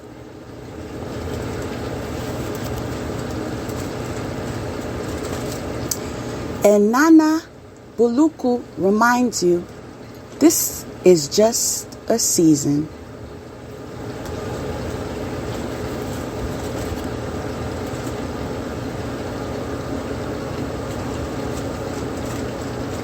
It just so happens to be the season for rebirth now.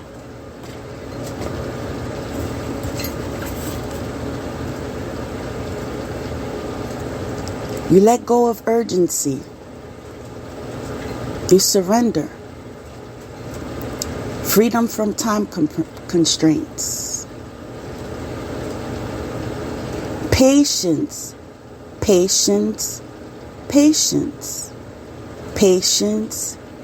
Patience. Patience. Why is that repeated? Patience. Patience. Because it requires patience, y'all. Please believe.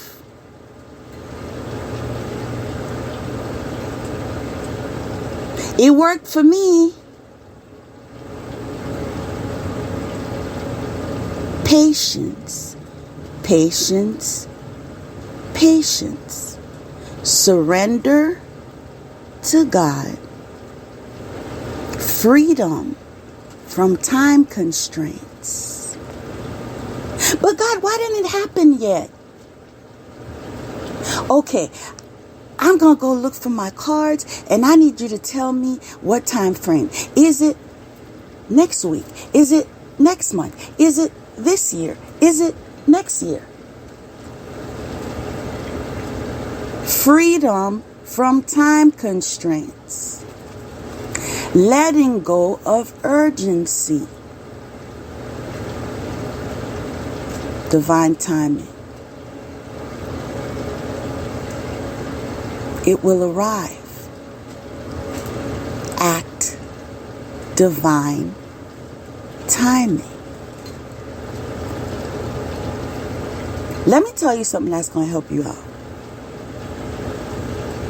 Those of you that's been exercising patience, patience, patience, patience, patience, patience. Let me tell y'all what to do.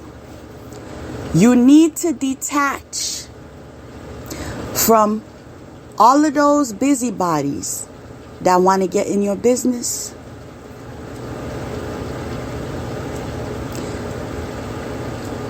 That always know what works and what doesn't work.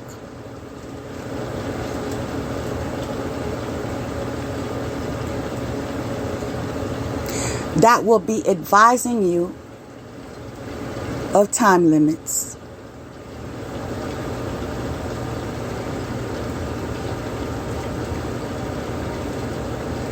And wanting to give you unsolicited advice. If I succeeded at exercising patience, it's because I blocked repeatedly. And I share selectively. Not everyone needs to be in your business.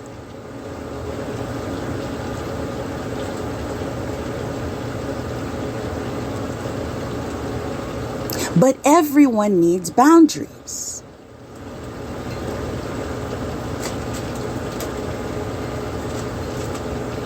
A very simple way of setting a boundary. I appreciate your concern.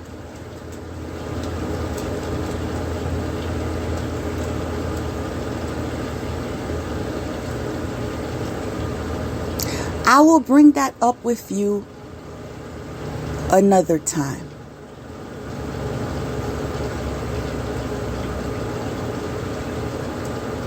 I appreciate you. End of story. Confirmation. End of story. Half these people that want to get in your business, you don't know the first thing about theirs. But they want to know about yours, about your husband, about your mama, and your brother too.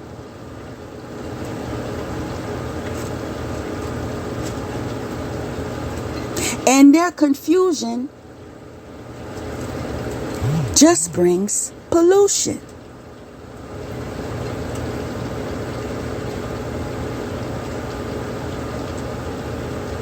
Set your boundaries and enforce them respectfully,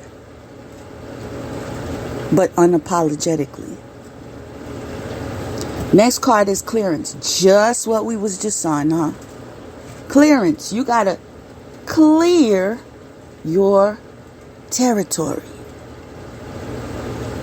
Remove all blockages, all challenges, and focus on your goal. A blockage could come in force of a person, place, thing, or energy. Recognize it for what it be.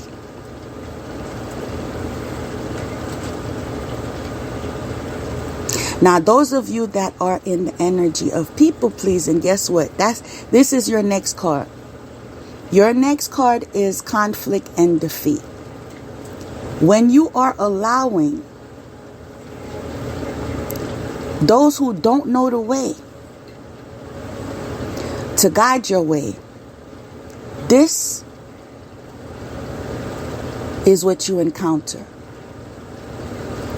Conflict and defeat.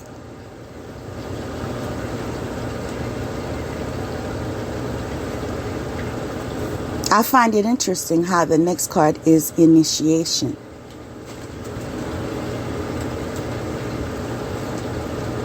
So you mean after conflict and defeat, that's when I get initiated?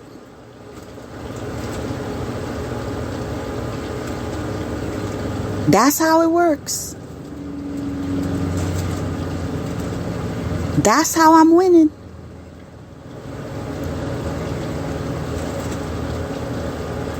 Who are you fooling?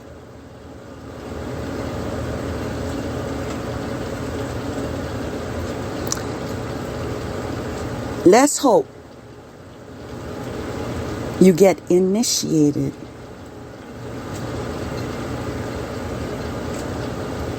with the win-win. Let's hope. We saw that card before, right? Hope. Let's hope your initiation is with the win-win.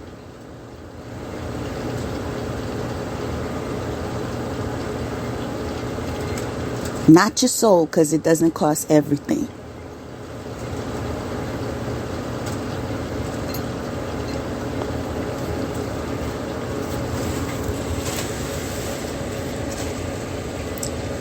Next card.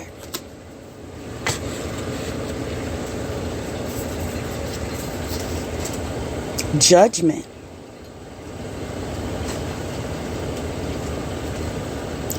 Destroys the power of enemies and humiliates them.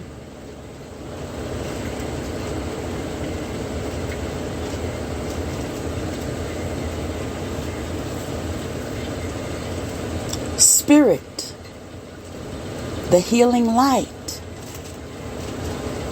So the enemies came to bring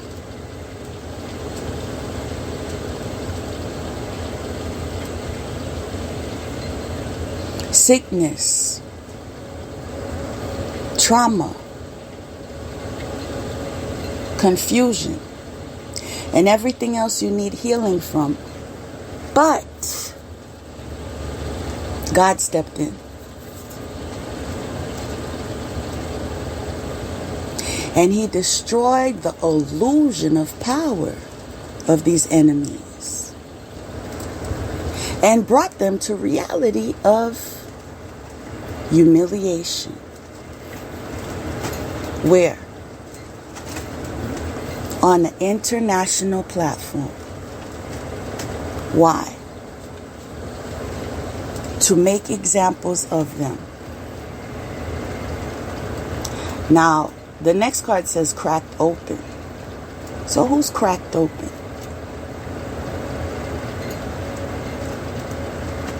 Could it be the enemies? Did they fall and crack their head? Let's see. Cracked open. Rock bottom. Surrender to the alchemy of life.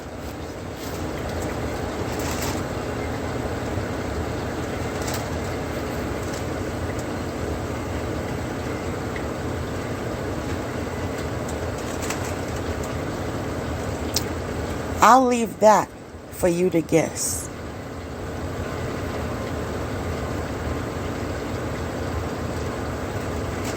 If the enemies are those that were cracked open, if the enemies are those that reached rock bottom, if the enemies are those that surrendered to the alchemy of life, just know, if they surrender to the alchemy of life, preceding that, they finally learned the lesson.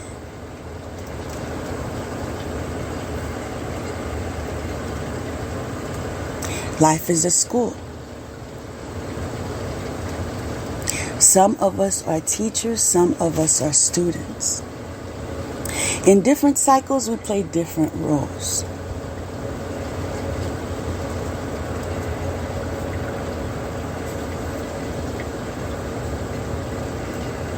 Conscious steps, considered action, looking forward.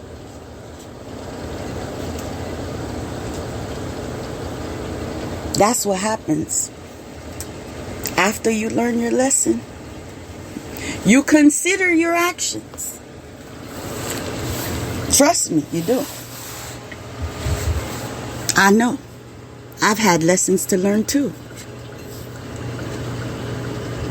Considered action, looking forward.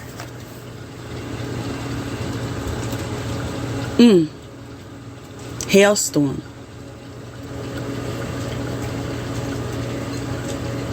Disruption. Distress. Setback. Unexpected.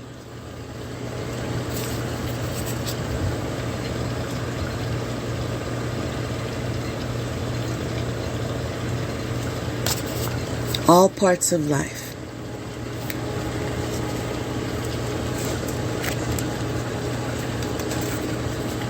Seasons, right?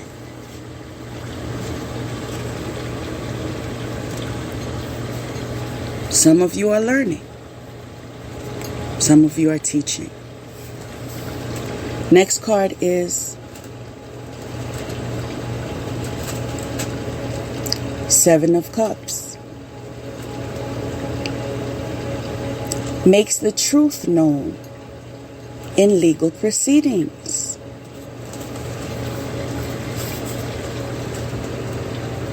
Spirit, the sacred temple.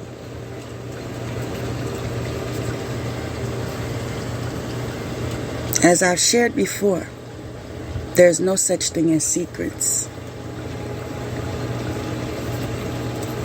The universe is always watching.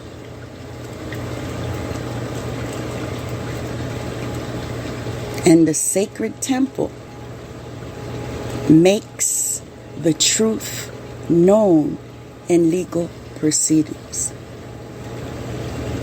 Doesn't matter how much black magic you pay to mask yourself, and is just in relation to what? Divine timing. Because what's in the dark, what?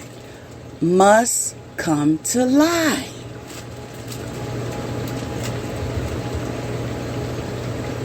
Because karma makes her rounds.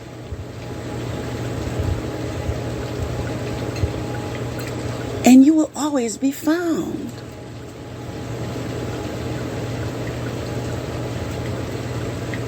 So in your actions, be sound.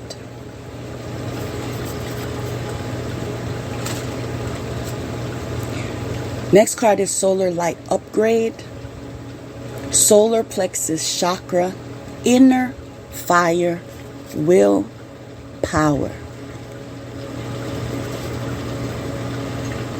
Those of you that have once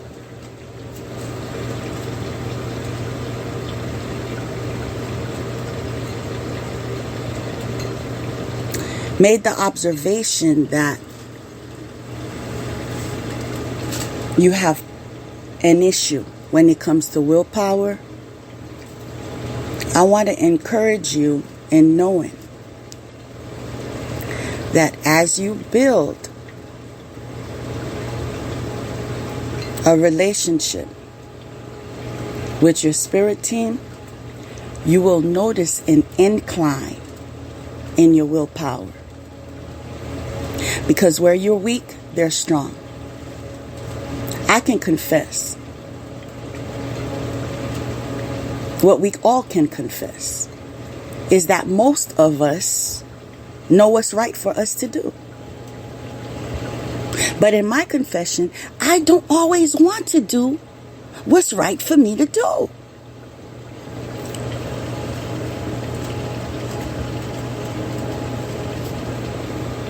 But I have a spirit team. And I openly share that with them too. That I don't always want to do what I have to do. I need help.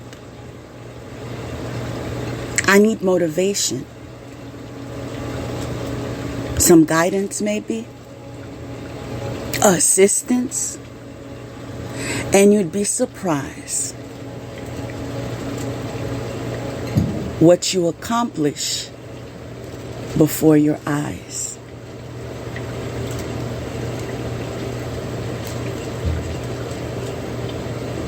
It happens for me all the time.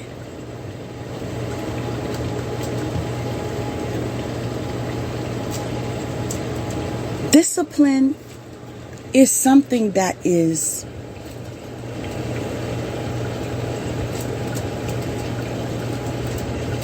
engaging by use of your efforts. You cannot get discipline until you push yourself out of your comfort zone. And for most people,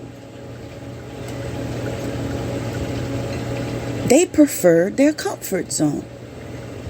So when I was being pushed out of my comfort zone to develop myself, many a times I asked for help. And every time I got help. I'm not where I am in life by my efforts alone. And whoever tells you they are a lie.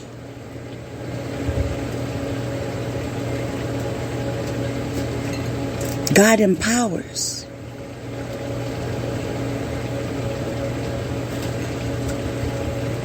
There is a chain of command. We're given spirit teams because we need them.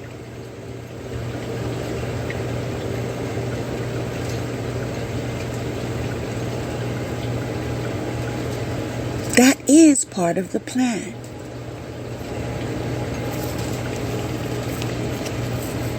Next card is Archangel Brazil.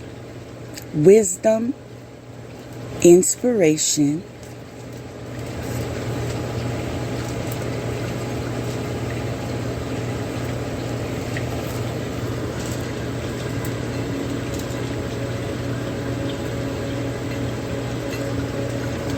next card, transformation.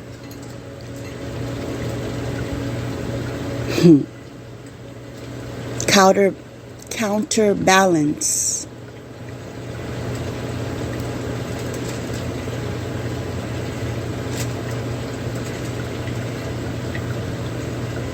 Change.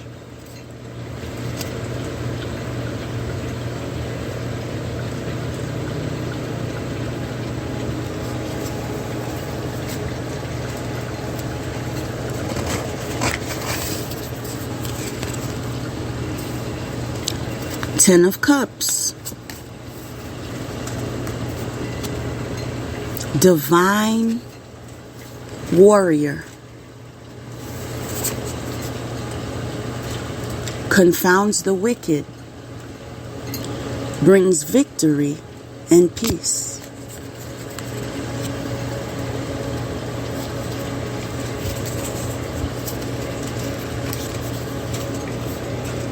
Events. Deception.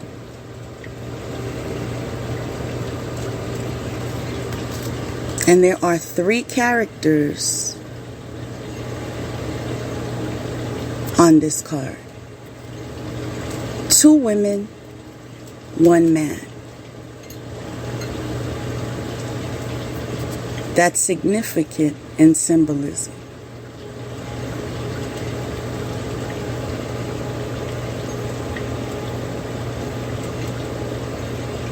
The fact that they are plotting a deception is also of interest.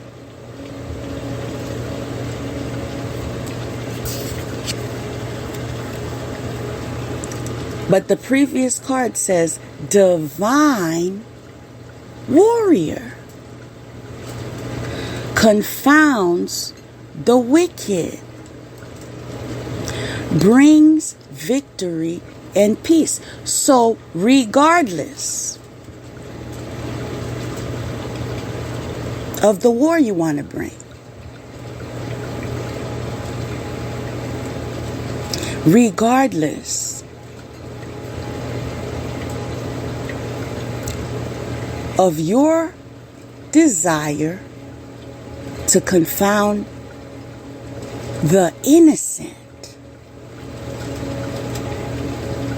we are in the energy of victory and peace.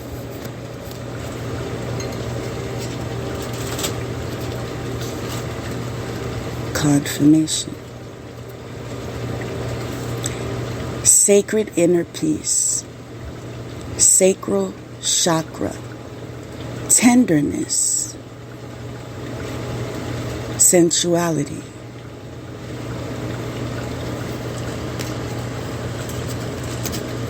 Archangel Phanuel. Hope. Optimism. New beginnings.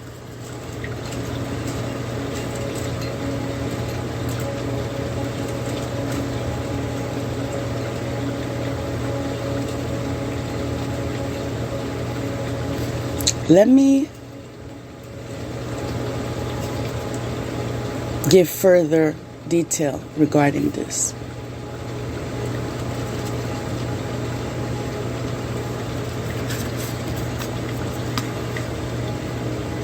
One time or another, I did an episode where I assisted you with visualization in efforts to help those of you that needed to release something, let it go, move on to your healing. So when this is proposed to you, which is sacred inner space, this is also something that can be achieved with the assistance of visualization. Design a sacred inner space in your spirit that you can go to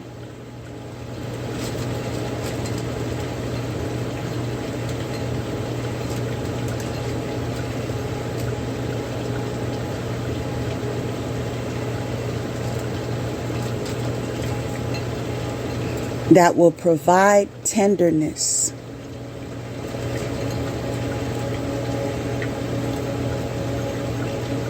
sensuality,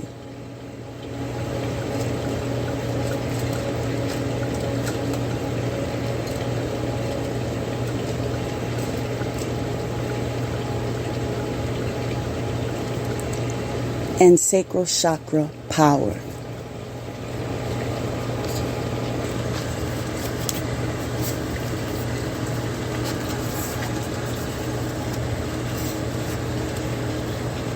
Next card is humanity, human nature, belonging, individual,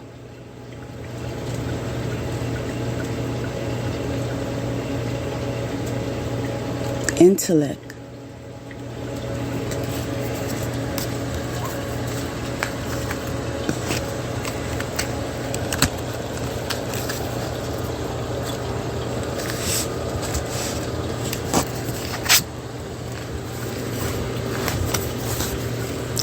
next card is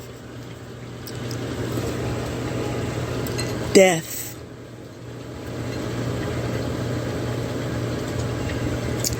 endings, and rebirth. Influences health and longevity.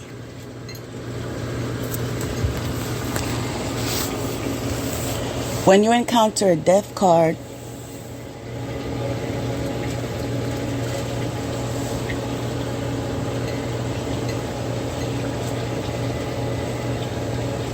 the meaning sometimes is subjected to the deck that you're using.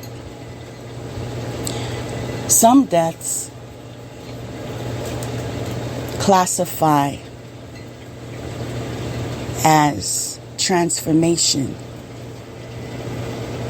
when it comes to death, and other decks classify as a literal death, do us part.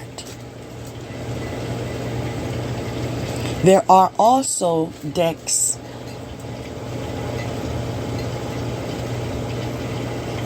that give you the liberty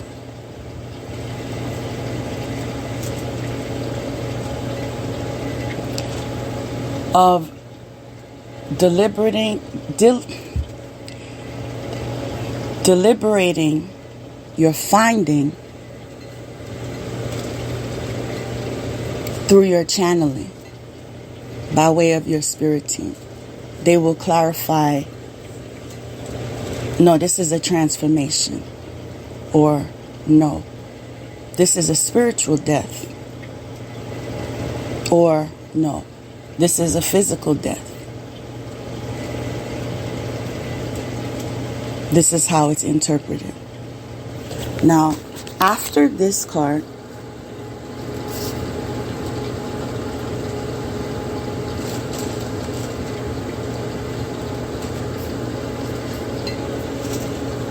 which is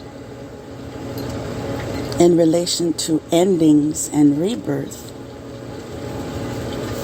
the next card is intention, hidden motivations. What I find interesting about this card is the castle,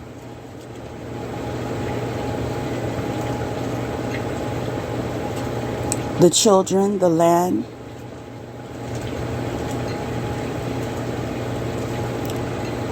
the stars, the moon,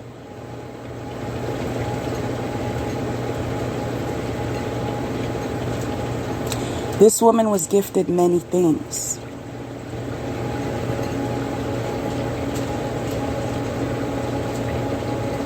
She was also hidden in plain sight.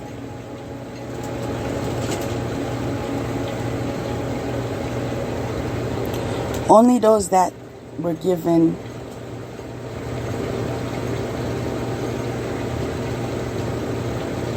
downloads or did a thorough investigation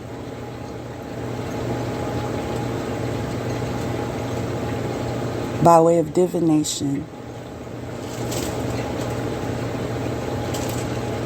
had access to her fortune.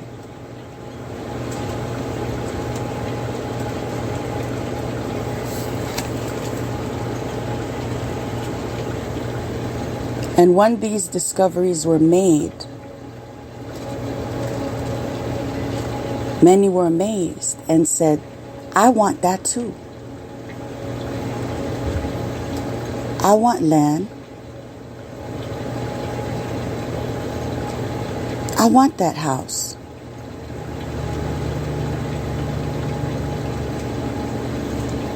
I want cosmic power.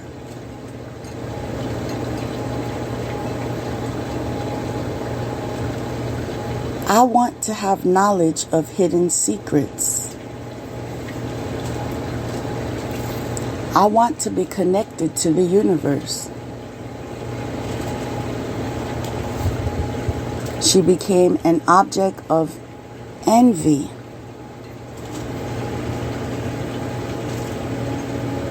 And subjected to jealousy.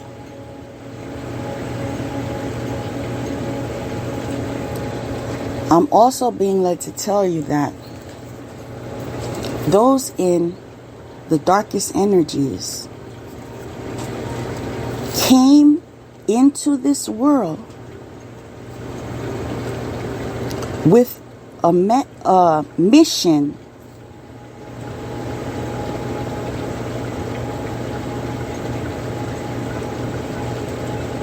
that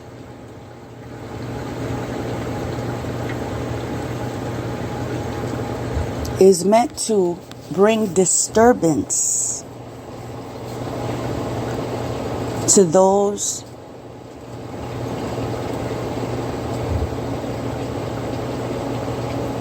that align with light energy.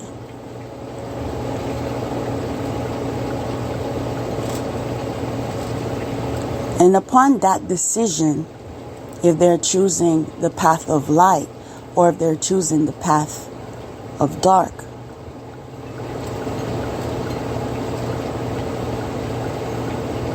they are eligible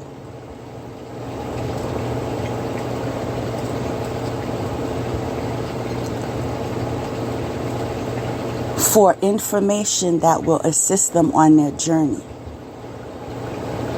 Now, in my studies, I've found those that come in the energy of the dark, they receive knowledge of people's fortunes before those that are in the energy of the light. In other words, they have a head start, right? This is why those that are of the light get subjected to so much abuse, because you don't know you. You don't know you until you are a target and abused.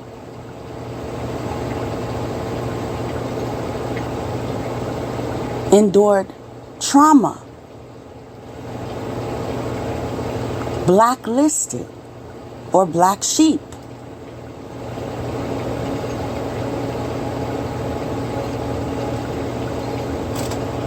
That's part of your journey, because you chose to be of the light.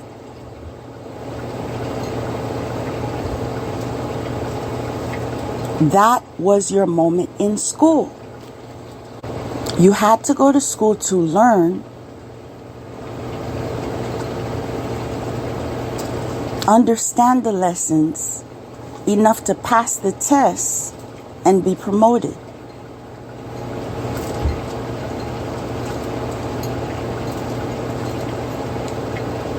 So this is why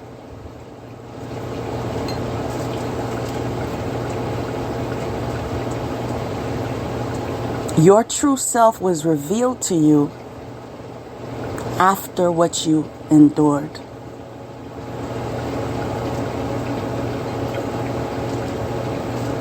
Now, when I think about this further,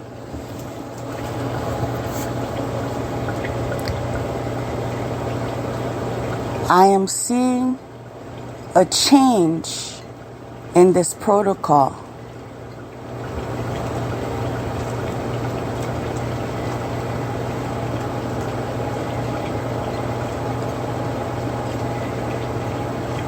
And when God permits me to share that information with you on why there will be a change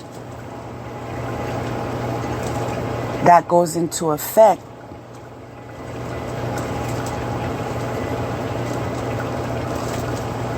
we will connect, meaning God will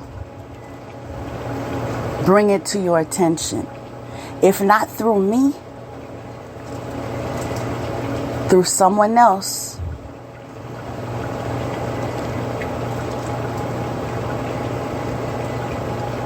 That is in the energy of relaying messages, divine messages. But it will come to you.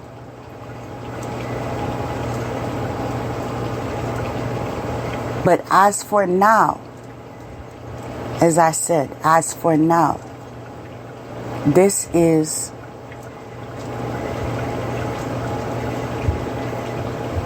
the protocol.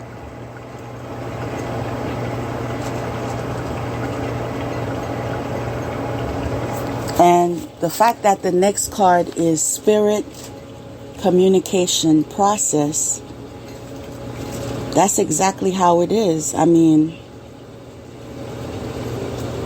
after you experience the dark night of the soul and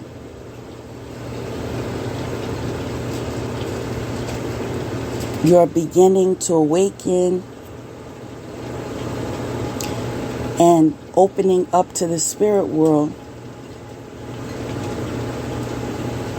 confirmation, that is when you receive communication. You have to be open to it. And sometimes you have to be broken down until you're open to it. Because you are so devoted to your present belief system by way of programming that you don't allow anything else that is not designed in that format in.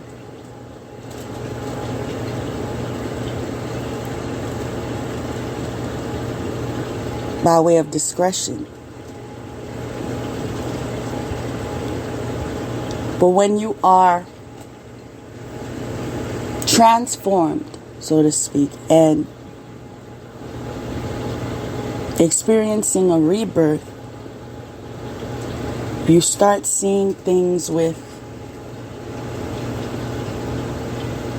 new eyes. It's brand new to you. And you become more alert to the clues. And you follow your intuition. All right? Now, what I find interesting about this, where it says spirit communication and progress, spirit communication and process, is the card right after it says goblin, malice. So, when you receive spirit communication stating there is a goblin in the area with intention of malice,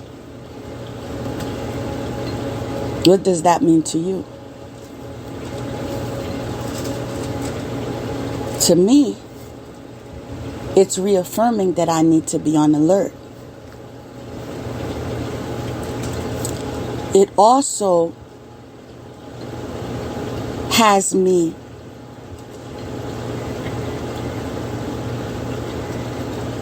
recalling the previous card, which was intention, hidden motivation. So the reason why this goblin is coming in the energy of malice is due to hidden motivation.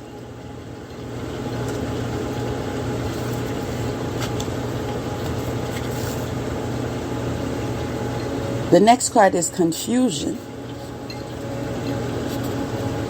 They are sending confusion your way,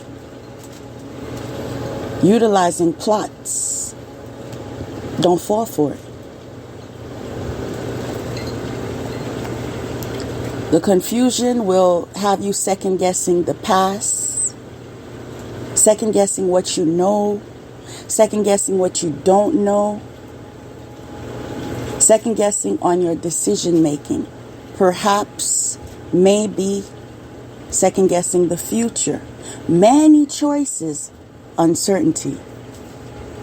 That's the energy they want you in. Because the energy you put out in the universe is the energy you receive.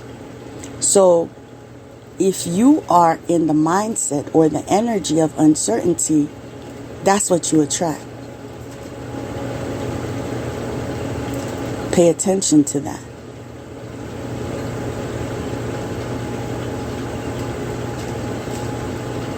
If uncertainty even tippy toes close to you, stomp in your request for clarity.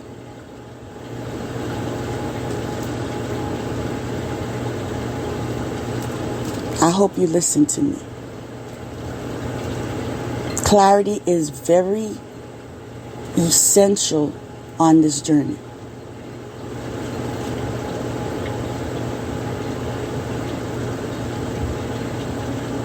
Every move you make,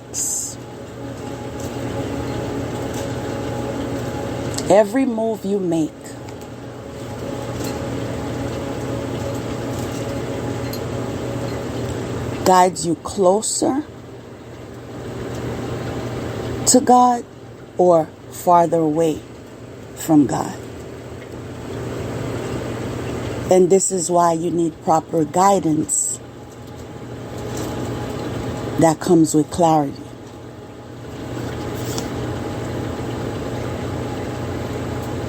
Wow. See, the next card is inheritance. You need clarity regarding your inheritance, don't you?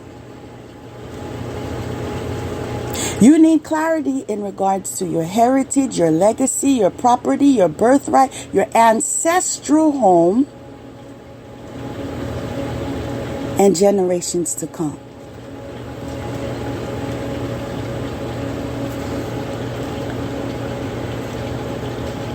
Open your eyes wide. Give your ears and hear.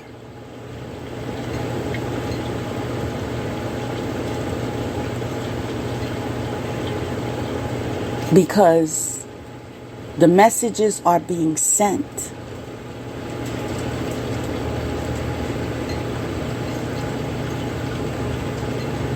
Pay attention to them. Sometimes it may seem to be a lot of information, and sometimes it may be a phrase that you receive. But you are to connect the dots, and it makes sense. Write down your dreams. Keep them in a safe place. And spiritually protect them. Spiritually seal them.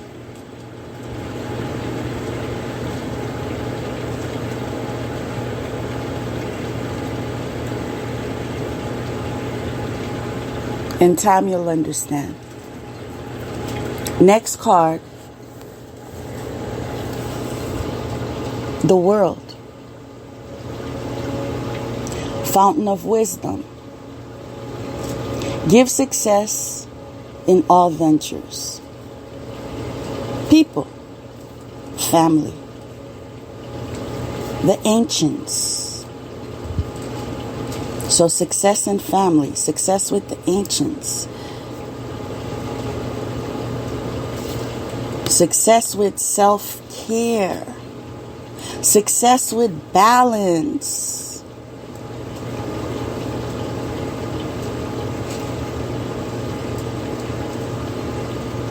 Power, truth, connection.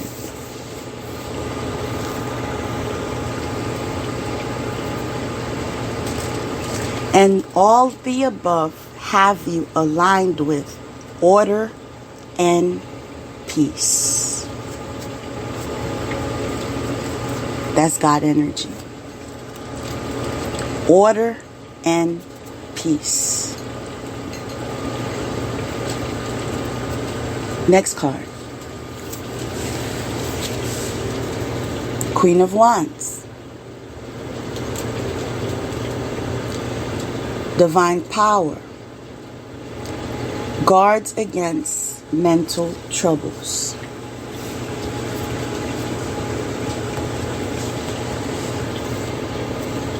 Energy, stuck energy. There will be times where you have to endure.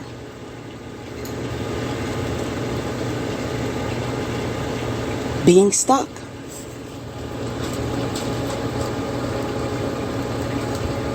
If you are in the wrong place, doing the wrong thing at the wrong time.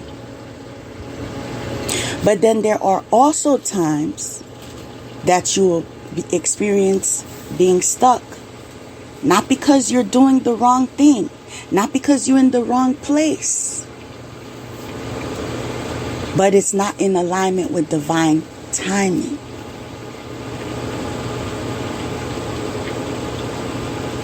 And that interference can come by way of delayed energy. Sometimes it's divine. Sometimes it's your ancestors. Sometimes it's your ops. But the reason is they see what you don't see. And there are things going on in the spiritual realm that you are not aware of. Just know it's for your highest good. And as long as you are in the energy of fulfilling your soul's purpose, in obedience to God's guidance, know that it's temporary. Okay? Know that it's temporary and use that time to study. That's the best bit of advice I can give you about stuck energy. Use that time to study. Build yourself. All right? You'll be surprised of what can come out of that. So if you are in stuck energy, experience and ask God for courage, right? While you go through it. As much as you need to. Not just once a day, not just twice a day. As much as you need to. The courage to go on. Right? Next card is Ascended Masters, Devoted Spirits, and Specific Intentions. Know what Ascended Masters that you identify with. All right? Do your research. Because these devoted spirits can assist you with specific intentions. I like how the next card says union and power. Union, they can relate to you. Power, they can assist you. You see? Next card is Ace of Pentacles. Divine blessings drives away evil spirits. Spirit, angels.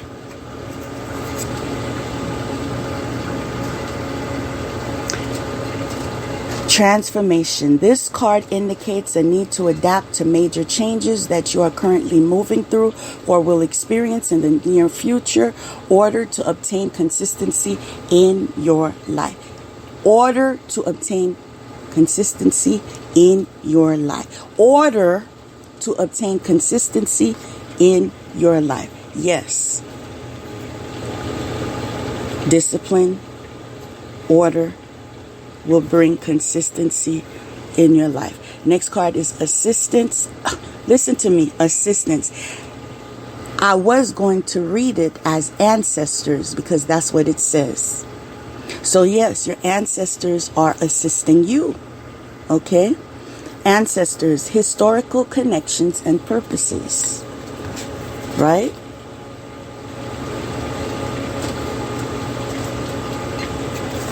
They can assist you with order and consistency. Believe me. Okay? Following that is alchemical force. Yeah, they can assist you with many things. All right?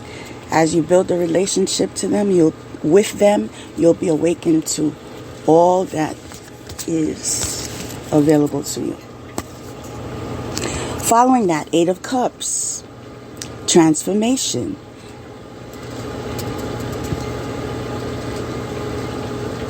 Gives consolation in adversity. Energy, courage. The law of transmutation. So, when in adversity, know that there are angels that can give consolation and assist you to overcome by guiding you to transformation. They can also assist you with courage, right? And again, the law of transmutation. Energize the mental picture of your dream. Remember, we just spoke about visualization. All right? The law of transmutation. Energize the mental picture of your dream. Remember, let's not forget. Let that mental picture be in alignment with God's will and your will, and benefits us all. Because if you are utilizing visualization for mental pictures that are selfish, mental pictures that have no positive intention, no alignment to God, I'm not guiding you in that direction, because that is not a win-win situation. Next card is peaceful pursuits, right? Alignment to God, peaceful pursuits, and happy times. Relaxation. Include more relaxation in your schedules, all right? Stability and equilibrium. That's telling me the reason why relaxation is necessary is because you need to bring more balance in your life. As you bring more balance in your life, you'll experience stability and equilibrium. Okay? Following that, and the last stack of cards, Four of Wands. Rectification. Helps one live in peace with everyone. Right? The next card is events, loss. So there is a boat that is sailing away. And there is a man with a cord that is watching the boat sail away. And the card is events and loss. And I believe how this is connecting to the previous card is because it says rectification helps one live in peace with everyone, is because this man was bringing confusion, was taking peace out of the equation, was trying to bind that boat, hold on to that boat, not allow that boat to sail away, to transform,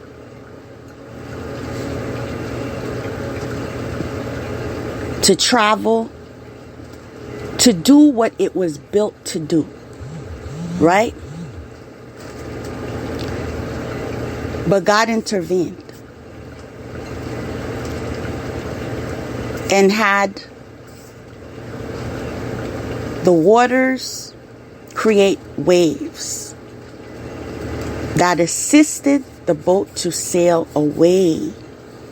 All right? Regardless of the plans of the man that wanted it to stay. Right? And I see a sun. So it is sailing into a lighter day. Right? Following that is sacred ocean medicine. Clutter, declutter, choice. Healing is sacred. And sometimes there's a need to declutter. All right? To make a choice in alignment with what God is asking of you. Following that is balance, centered energy. All right?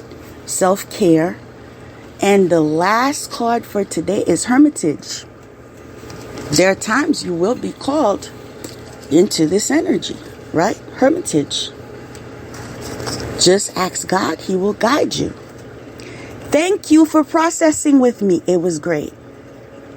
I hope all of you have a wonderful day.